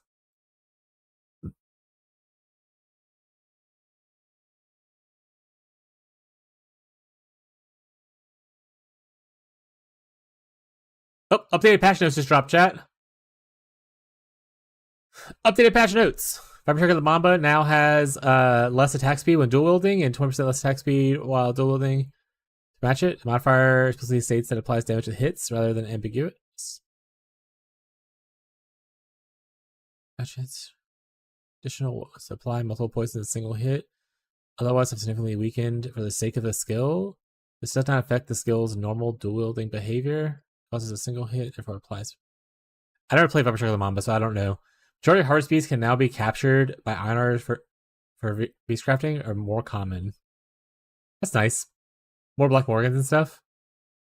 They did say that in just the Q&A a second ago too, except for the one that he didn't make common, which is the synthesis one. Rare monster item bows convert all equipment to currency is now more common. I love more currency, so that's fine with me. Added new vendor recipe, didn't say what it was. The heist trinket now granting a chance for heist to turn to Chaos Orbs and Regal Orbs. The Exalt Orbs has been disabled.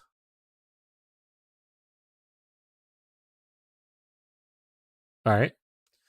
Heist trinket now granting more Chaos Orbs and Regal Orbs as Ancient Orbs. Oh, they changed it so instead of Exalt Orbs, you get Ancient Orbs. This is saying, okay, got it. Lower the values of heist trinket modifiers, granting a chance for Regal Orbs to drop as Divine Orbs. Existing items with modifiers are unaffected by this change. So they nerfed the Divine Orb drops from heist. Rip.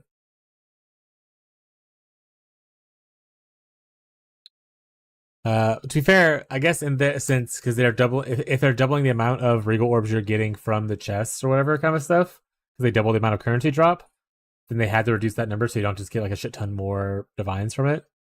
I guess is the process. Script ultimatum for Ancient Orbs and Fracturing Orbs. Script ultimatum for Exalted Orbs are now at a higher stack size and have a lower difficulty on average. Eater of Worlds altars can now have modifiers for Eldritch monsters or map bosses to drop Ancient Orbs. That's nice. Ancient Orbs and Fracturing Orbs are now obtained at Sanctum Rewards. Lowered currency exchange gold fees for Exalted Orbs, Exalted Orb Shards, and Regal Orbs. Crafting match options that previously costed Exalted Orbs now generally cost 4 Ultimate Orbs, previously 1 to 3. The vendor recipe for a full set of influence items of the same type returns 1 Exalted Orb, or instead of 2 Exalted Orbs, double the amount of all items are unidentified. Sorry, Exalted instead of 2. Oh, it gives you 1 orb instead of Exalted Shards. Oh, okay. Small passes that grants 2% of each monster in your maps to drop an additional connected map now and get. Oh, because there's no connected map now. It's just drops just 2% more chance to drop maps because there's no connected maps anymore since you're Waystones. Pure Shop now sells a wider variety of map-related items. The shop can reroll with gold. Oh, that's pretty cool. Reroll in Keurig Shop with gold now. Maps within Keurig Shop generally sell for gold. Oh, that's pretty sweet too. Banger. Good way to get for like probably some Guardian maps and stuff.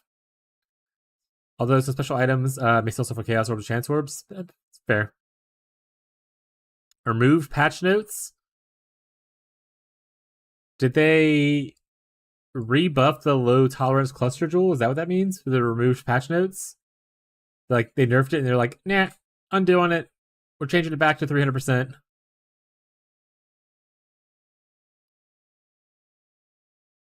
Okay.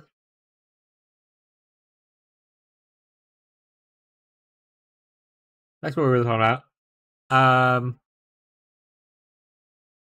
I don't really care for a lot of these.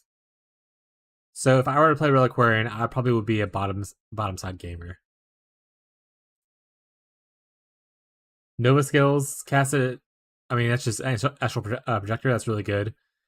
For people who want astral projector in SSF kind of thing on like a league start scenario, this is pretty nice.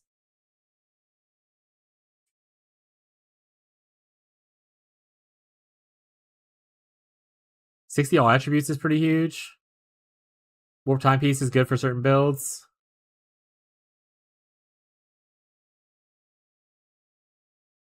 Oh yeah, the purity. Yeah, and the reservation is pretty nice.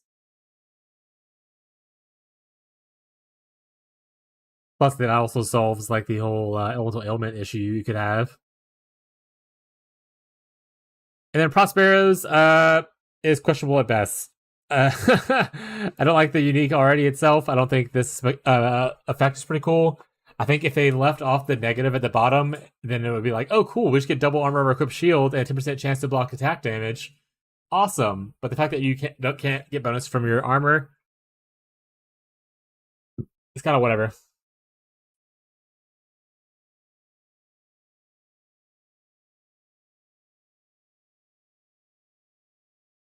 All right, I'm gonna run to the rest real quick, and then we're gonna go back to our Stormbrand leak testing. But let me know your ideas of kind of things you're interested in. What do you like about Reliquary? What don't you like about Reliquarian? Any good no armor uniques? I mean, things like Cloak of Flames like that would work out well.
Yeah, chat, I'm back. We're gonna storm brand it up. Storm brand it up.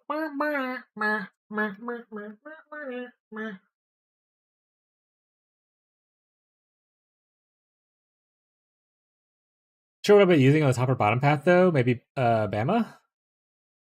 Yeah, the aura nodes are nice. I think Tears of Purity and the Victoros is actually pretty good. I don't think topside offer. Let's go back to this. I don't think topside offers a lot that I care about here. But I do think bottom side has two of the cooler nodes. Like I like Jack the Axe thing for from going some kind of bleed skill, and then Widow Hail obviously with just Widow Hail is pretty good. You can also have like for short generation a little bit of move speed here, or if you're going into like a wander skill, the Sacred Wisp stuff is pretty useful for that. So I think bottom is a lot more powerful for things that I would be interested in personally. But yeah, I think Victorios and the Purity, and the Purity node down here, pretty nice. Though I do think a lot of the other things here are really cool. Like I think Astral Projector, obviously, like I said, yeah, we already talked about them. Unless there's even more updated ones beyond.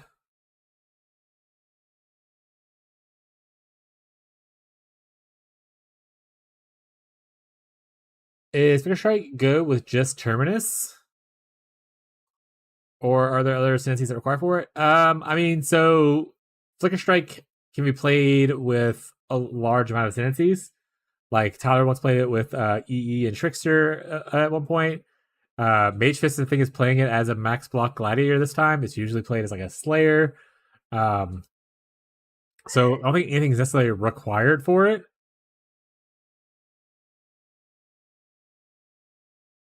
Other than the fact that you need to have Frenzy Charge Generation.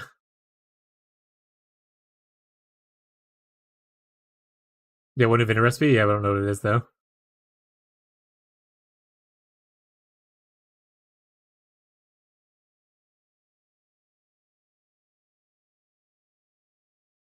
Alright. We'll talk about theory crafting and stuff like that, but let's get to some gameplay. Oh, let's put music back on.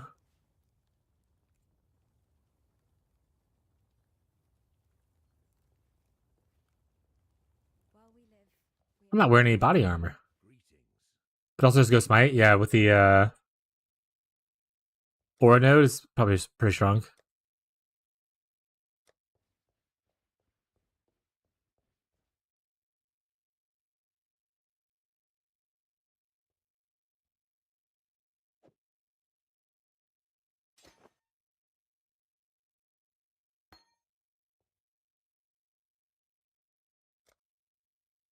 Stay sharp out there. What little help I can offer.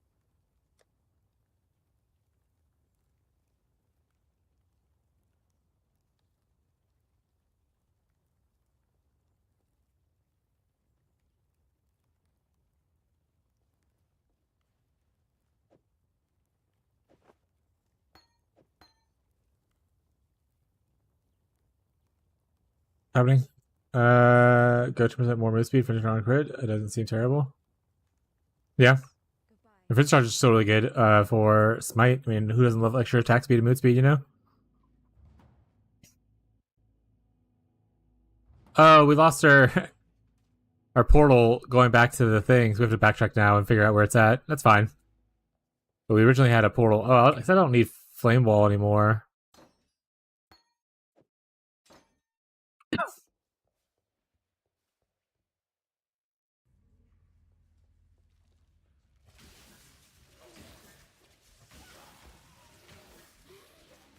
Well, so that's how Stormbrand looks.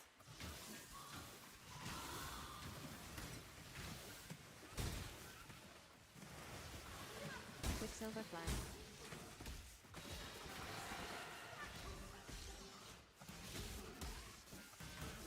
Armorist.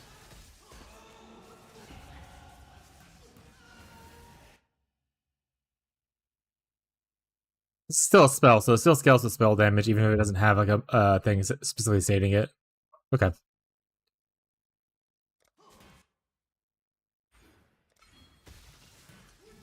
Iron Ring. can also see myself wanting to get the extra lightning damage and cast speed right at the beginning.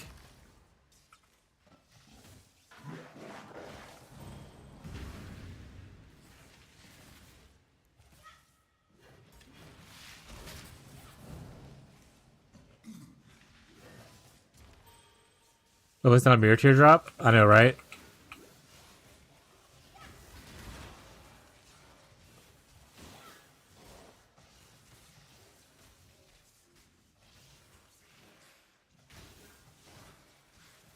Skill charges is pretty low without at least extra rune binder for extra attachment.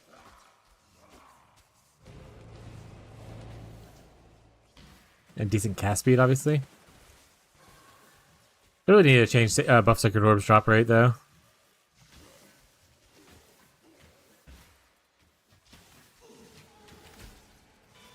Well done, radio. Firing.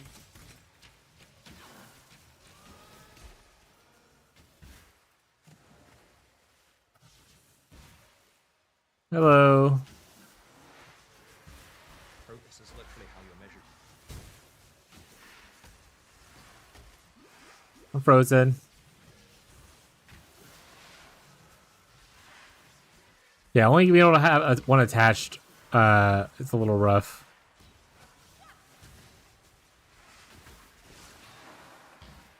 Is there any Act 1 stuff that we could use to amplify the damage of this ability? Like, Orb of Storms kind of a vibe?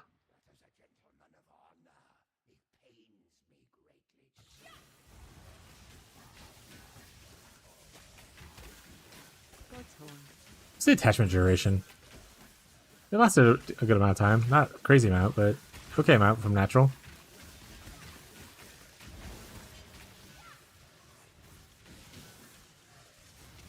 Yeah, I don't know why Sacred Orbs are so rare. They should be, like, as common as Blessed Orbs. Or, like, you know, somewhat closer to that range. Because, like, they're pretty much just re-rolling something.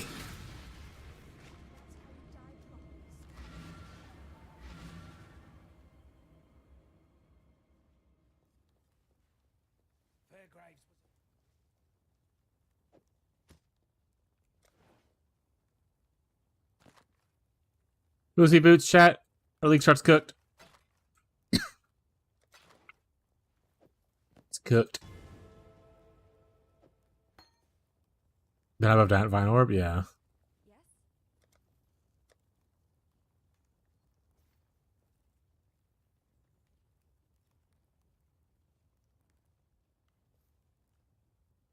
Oh, I guess we can always try I think I'll mine too.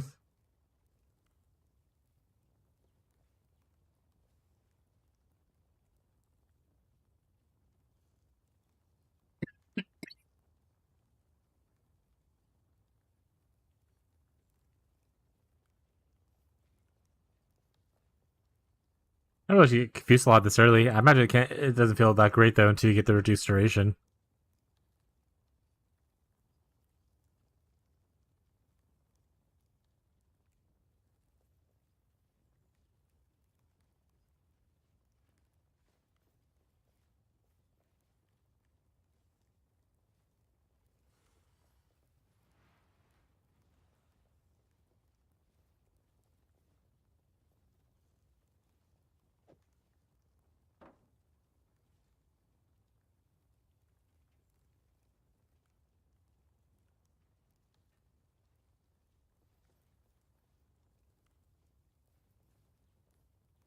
If I could just use this as like a little damage boost.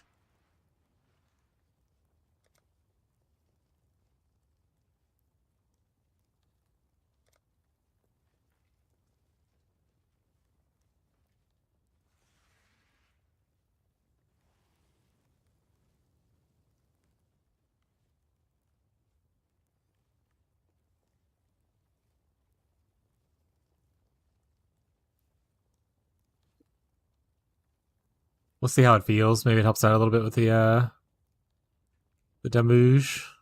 But I don't want to go into a totem when I'm going to pick up Rune Binder as soon as possible. You can animate weapon this early, but like that can't feel good. Never mind.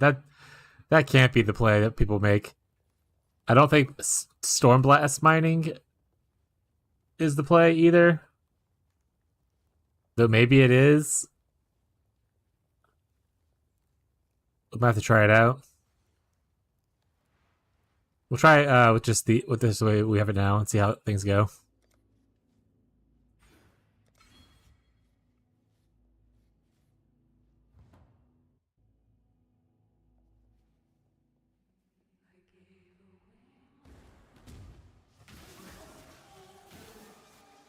Greater life forms.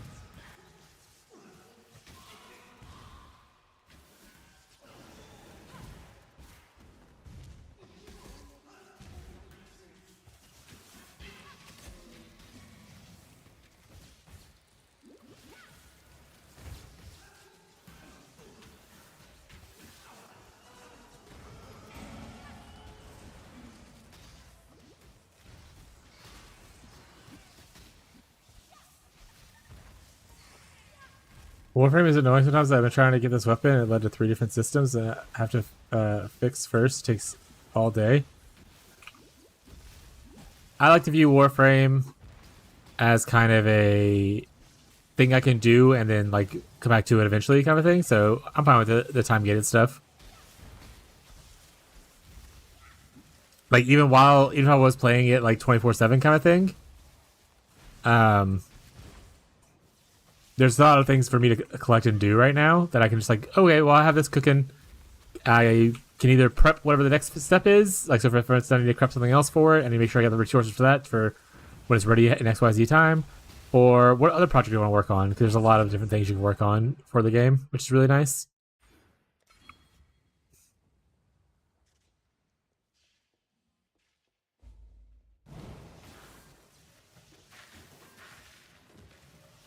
My sister, I can't spawn that since I have the crew village and I can't have both. And to kill village, I need to do a railjack, and my railjack is low level. Mission I need. But think of it, all these things you're learning. I get that could be annoying, especially if you're like specifically wanting to chase one thing. But also kind of cool that you are touching a bunch of stuff that you hadn't really done before. Kind of like a new league in POE, like, oh shit, or in TLI. Like, oh, I need to get divinity slates, and I have to go figure out how to farm cube or whatever, right?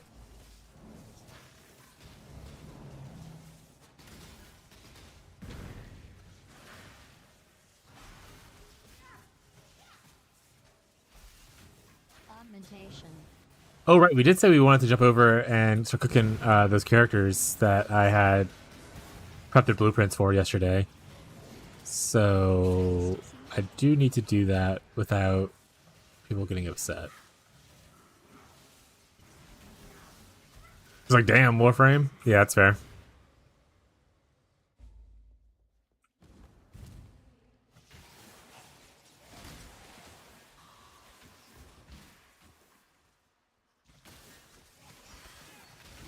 In Stormbread's defense, Wintertide also doesn't feel amazing at this point. Until its first brand mastery. It feels okay. Kind of like Stormbrand feels okay, but usually you don't decide to switch to Wintertide solo until you get your first brand mastery. So I am prematurely doing that right now.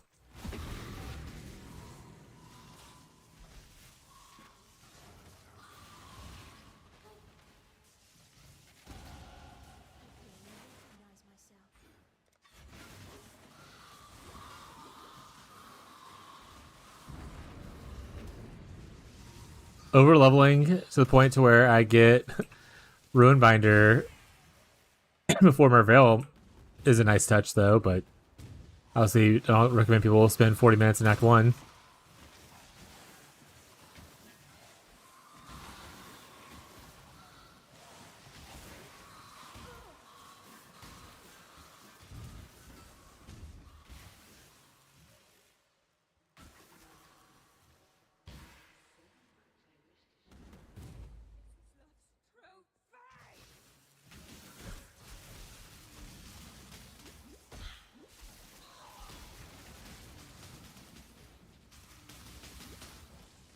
Ow. That'll probably help if I actually put some brands on them.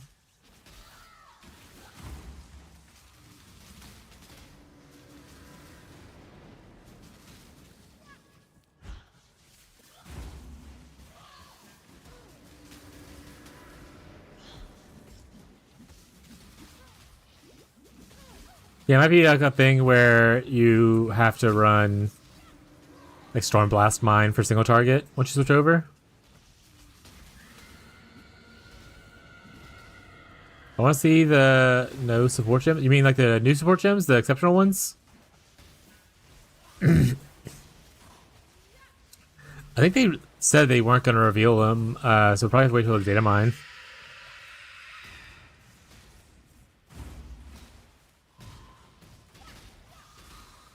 How many awakened gems existed before? Was it 40? That being said, they already said like some awakened gems aren't returning as exceptional gems.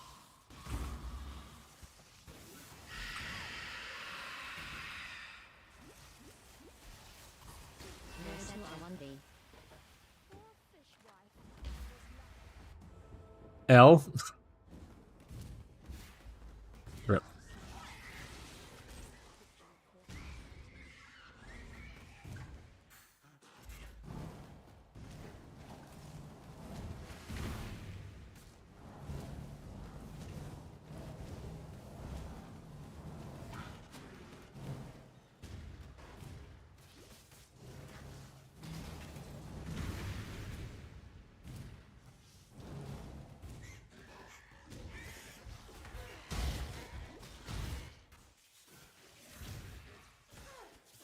Bro, what is this layout for this area? The fuck?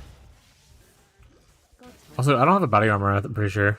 Yeah, I went this whole time without any body armor. XDD chat.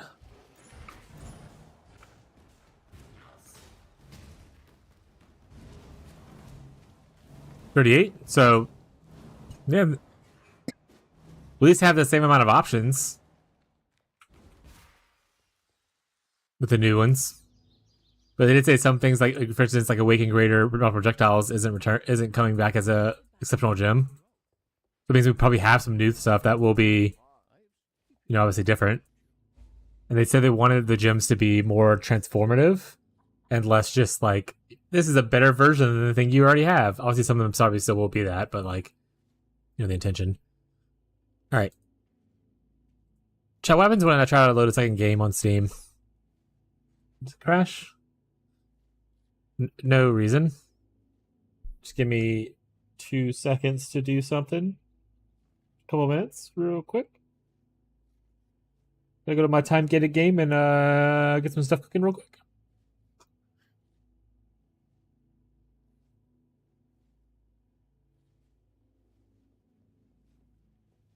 Don't worry, you guys can't see anything that's happening. Let's go.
All right. Definitely didn't go start cooking a bunch of stuff on a different video game. All right, let's prep for later. I want to get this to at least to the point to where I have this.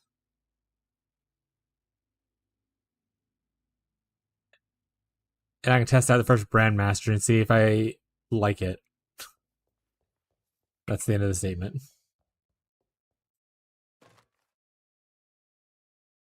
It'll be hard to pass up the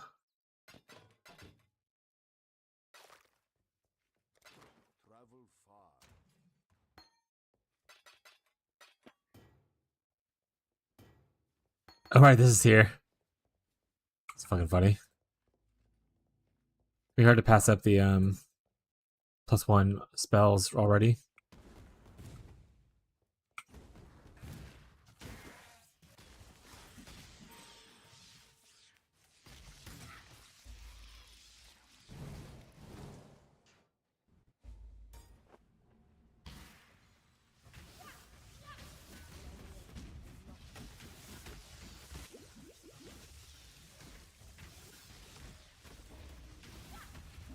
The other part is Bleed Bow Scion could be interesting.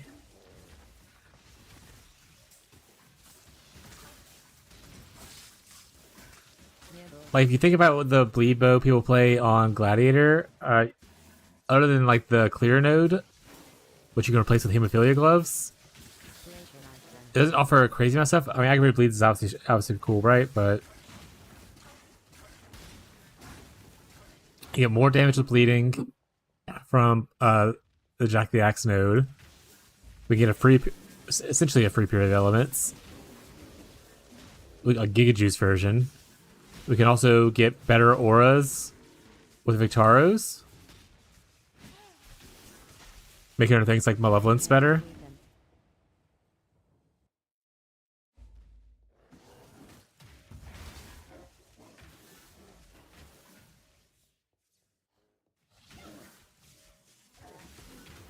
It's also right next to a Fizz damage cluster. And Fizz multi-cluster.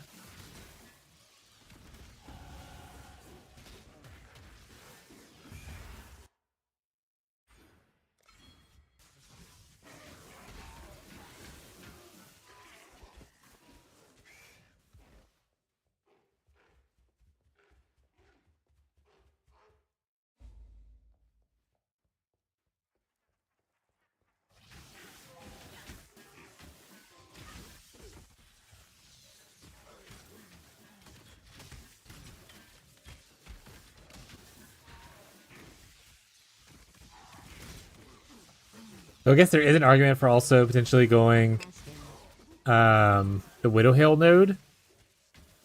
Because you definitely wouldn't want to do Widowhail since it's not a good Fizz DPS bow. So like you're scaling bleed, you want probably high Fizz DPS. But getting the extra 75% quiver effect on like a decent like damage over time quiver, I wonder if it would outpace the 20% more from Jack the Axe without like a lot of complications.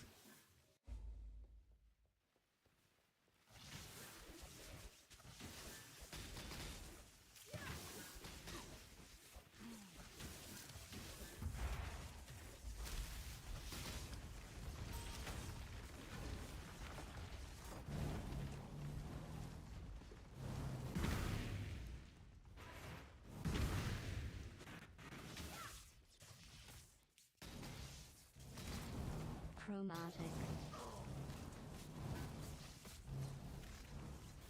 Don't think I like Stormbrand as much so far though. At like early levels. Like it's not like a Wintertide thing where I pop one down and it's clearing this pack super quickly or anything once it starts bouncing around. It only has like a couple beams.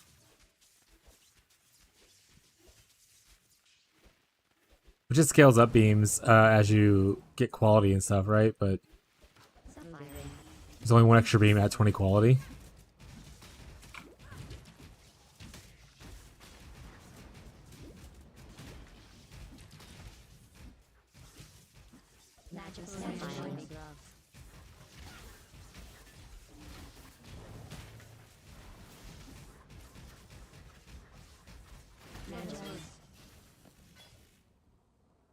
Huh.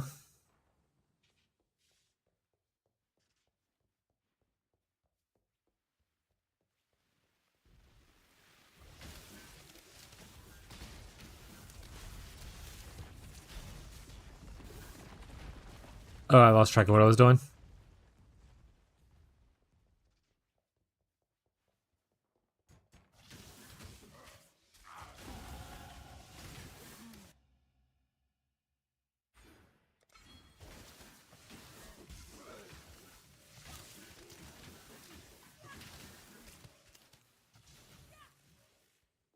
on, Teddy. You get over here, buddy. Mwah. Hello there, handsome.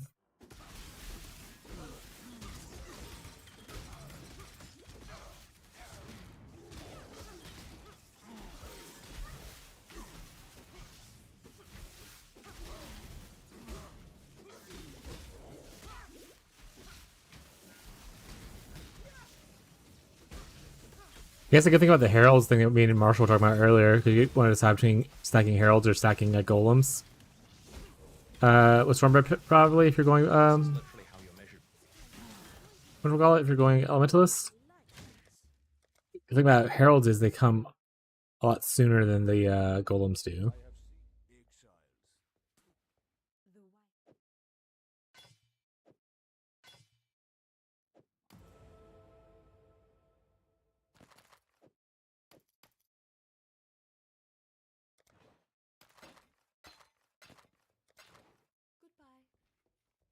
Did I put like my portal scroll in here? I just not have a portal scroll. Even better, Teddy.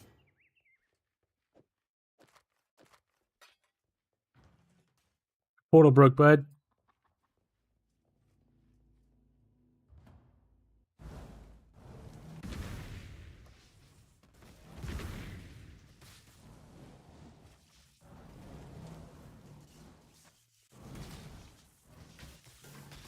To be one or scepter.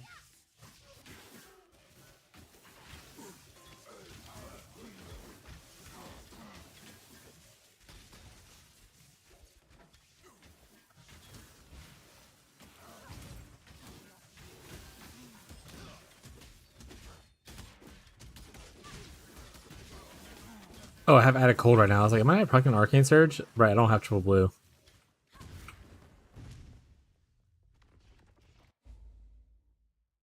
So I could always unspec these points. Pick up this bad boy real quick. Wait, right, I have the portal scrolls. Right.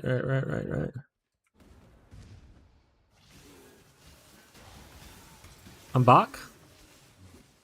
What's up, bud?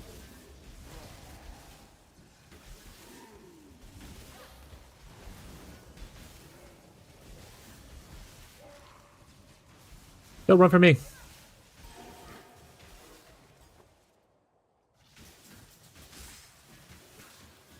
It's trade for async trading. Yeah, I would have less of a fit about the whole trading for plat thing if I didn't have to interact with people. Sitting here waiting for whispers. Smile. Whenever I used to work from like home, or like on my days off, if I wasn't necessarily playing in POE, I would just sometimes like have my headset on so I can hear the trade noise go off, or like walk around doing chores. What a terrible time that was, chat. I'm glad async trading got at it. Using.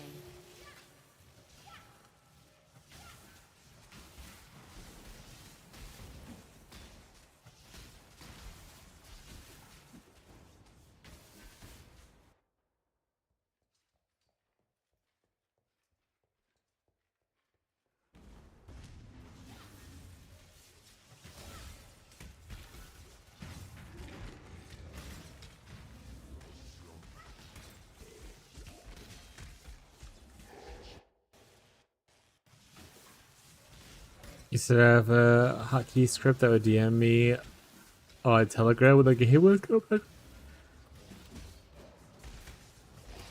This commitment right there, buddy. Real hideout warrior shit.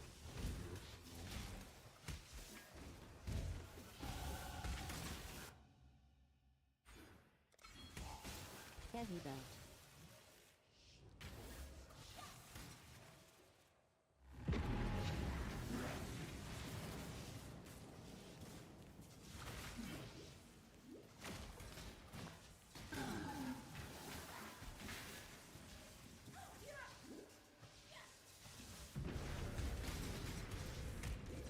It might feel better on launch because I believe he gets base damage buffs. It lost like some more damage scaling, but a lot more effective addedness scaling as well as just base damage buffs. But right now, it feels kind of not great. Off class scan. I rush back only to see those of my dumb friends asking for stuff. Mute him. That friend's now dead to you. Trouble. Greeting. Yes? It is a new day.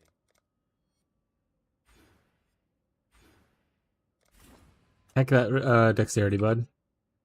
What even needs it?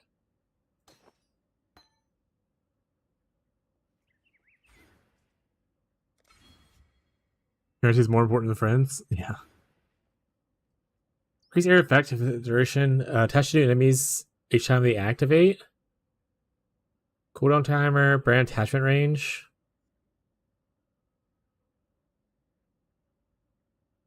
Are any of these good with Stormbrand?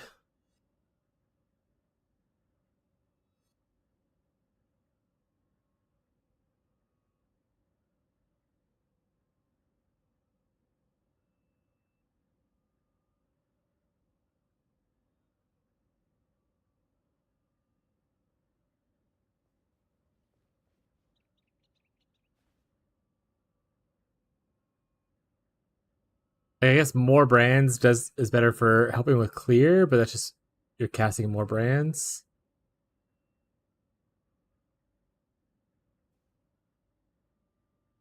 The leaving off of a target when it activates.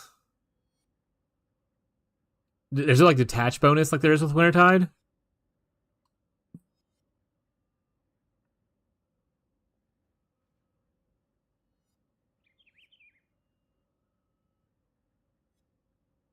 Brand attachment range is more of a quality of life than it is like an actual like damage boost.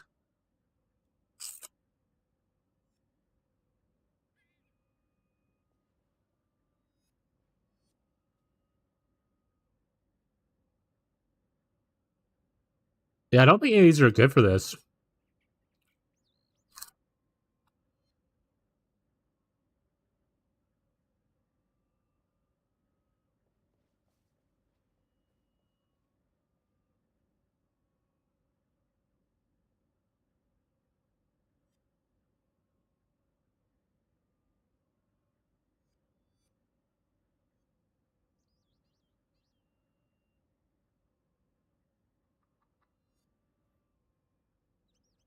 That feels bad.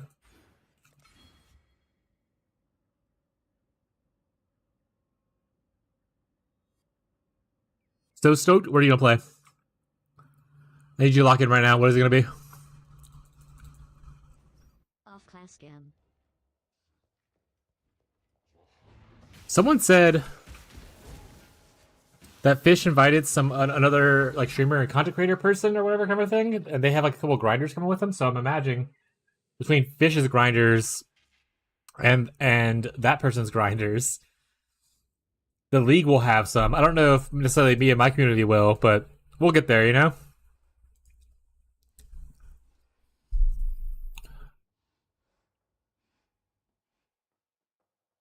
I'm gonna I'm gonna see if Abby wants to split another energy drink. I'm a little tired. So maybe.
It is half. You have a very wide mug. Now, I mean, he's fighting over what's half of a energy beverage. Only thing that kind of sucks is that we aren't in the same community to share guild sash, but should be okay with async. Yeah, I mean, guilds already have like a maximum anyway, and people will have like their own, guilds with their friends and stuff like that. So it's just like a bit of a weird space to do that in, which is I died. That's kind of whatever, you know.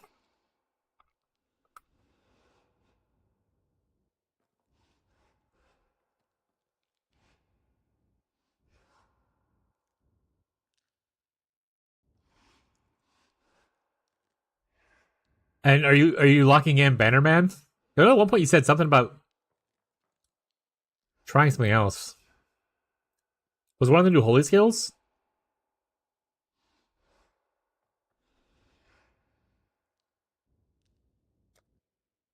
Mother.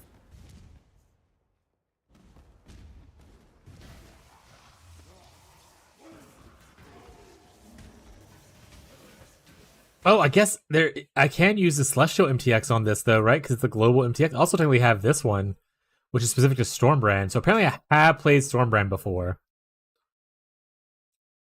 Because I do have this. So I just have forgotten that I played. Oh!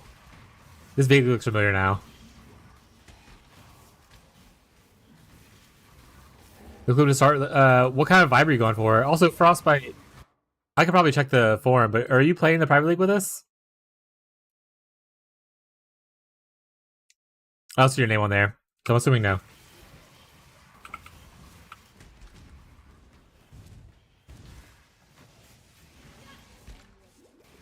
But what kind of what builds have you enjoyed in the past? Maybe I can help you narrow down some suggestions on what to league start. Break out the build wheel. No one ever follows the build wheel. How do I sign up? On my Discord, and then on I think Fishy posted on his as well. You're in Fishy's Discord, right? Because you're typically a Fishy viewer. You come by every once in a while.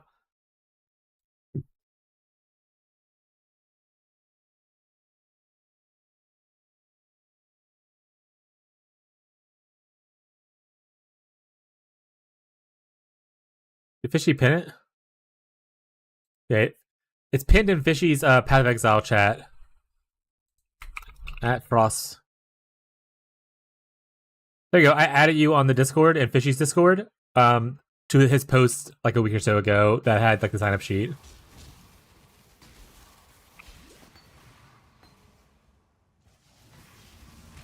Brands, totems, and flicker? Well, I am a Wintertide Elementalist enjoyer. My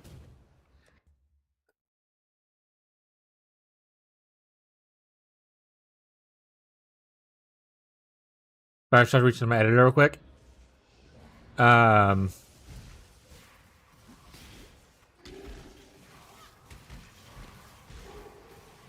was I saying? Oh, Wintertide brand enjoyer. So that's what I usually do. Right now I'm trying out Storm brands to see how I feel about it. Off-class scam. I don't like it as much as I like Wintertide, but it is kind of growing on me. So maybe it could be good, especially with the new buffs that are going to be happening next patch. Flicker Strike. I mean, there's lots of good Flicker builds. I think Matrix is even doing a new one on Gladiator.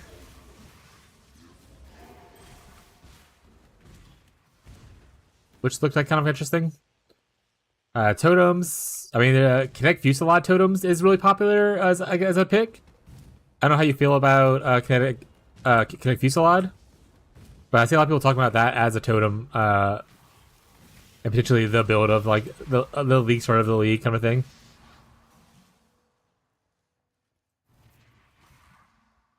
Isn't it smooth as Wintertide leveling? You can scale better late and or transition into Penance brand. Oh yeah, Holy Flame Totem totally got buffed too, right?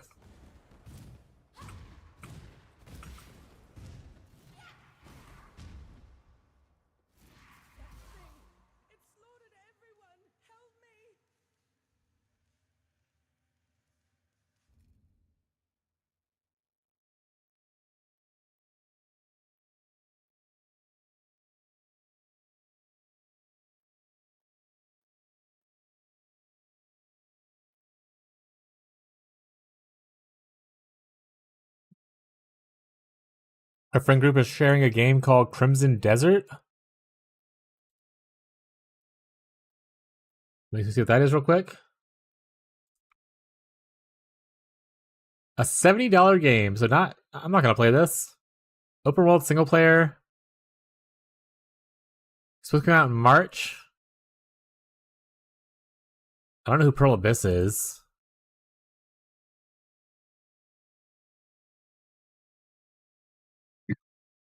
Oh, same people who make Black Desert. Isn't that the MMO? So is Crimson Desert just a single player version of that? Interesting.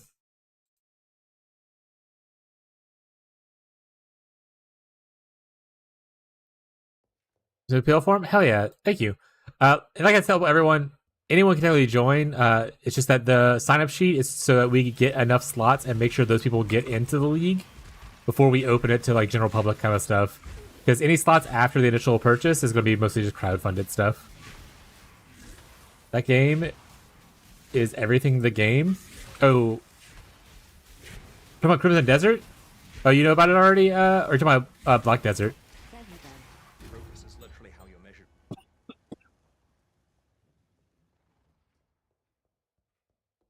Crimson?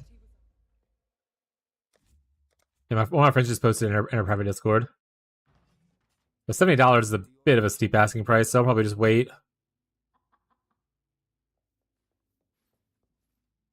Ambitious clips I've seen? Hell yeah.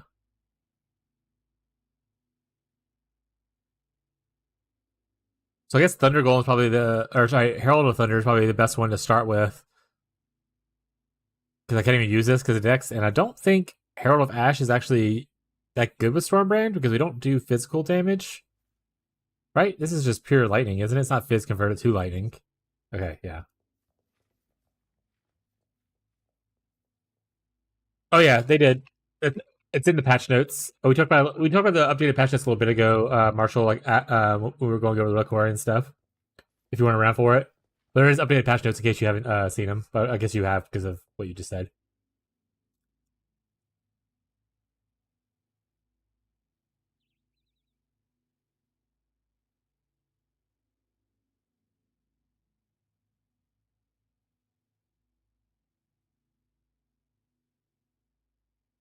Crimson Desert looks like one of those games that I'll probably eventually buy on sale one day.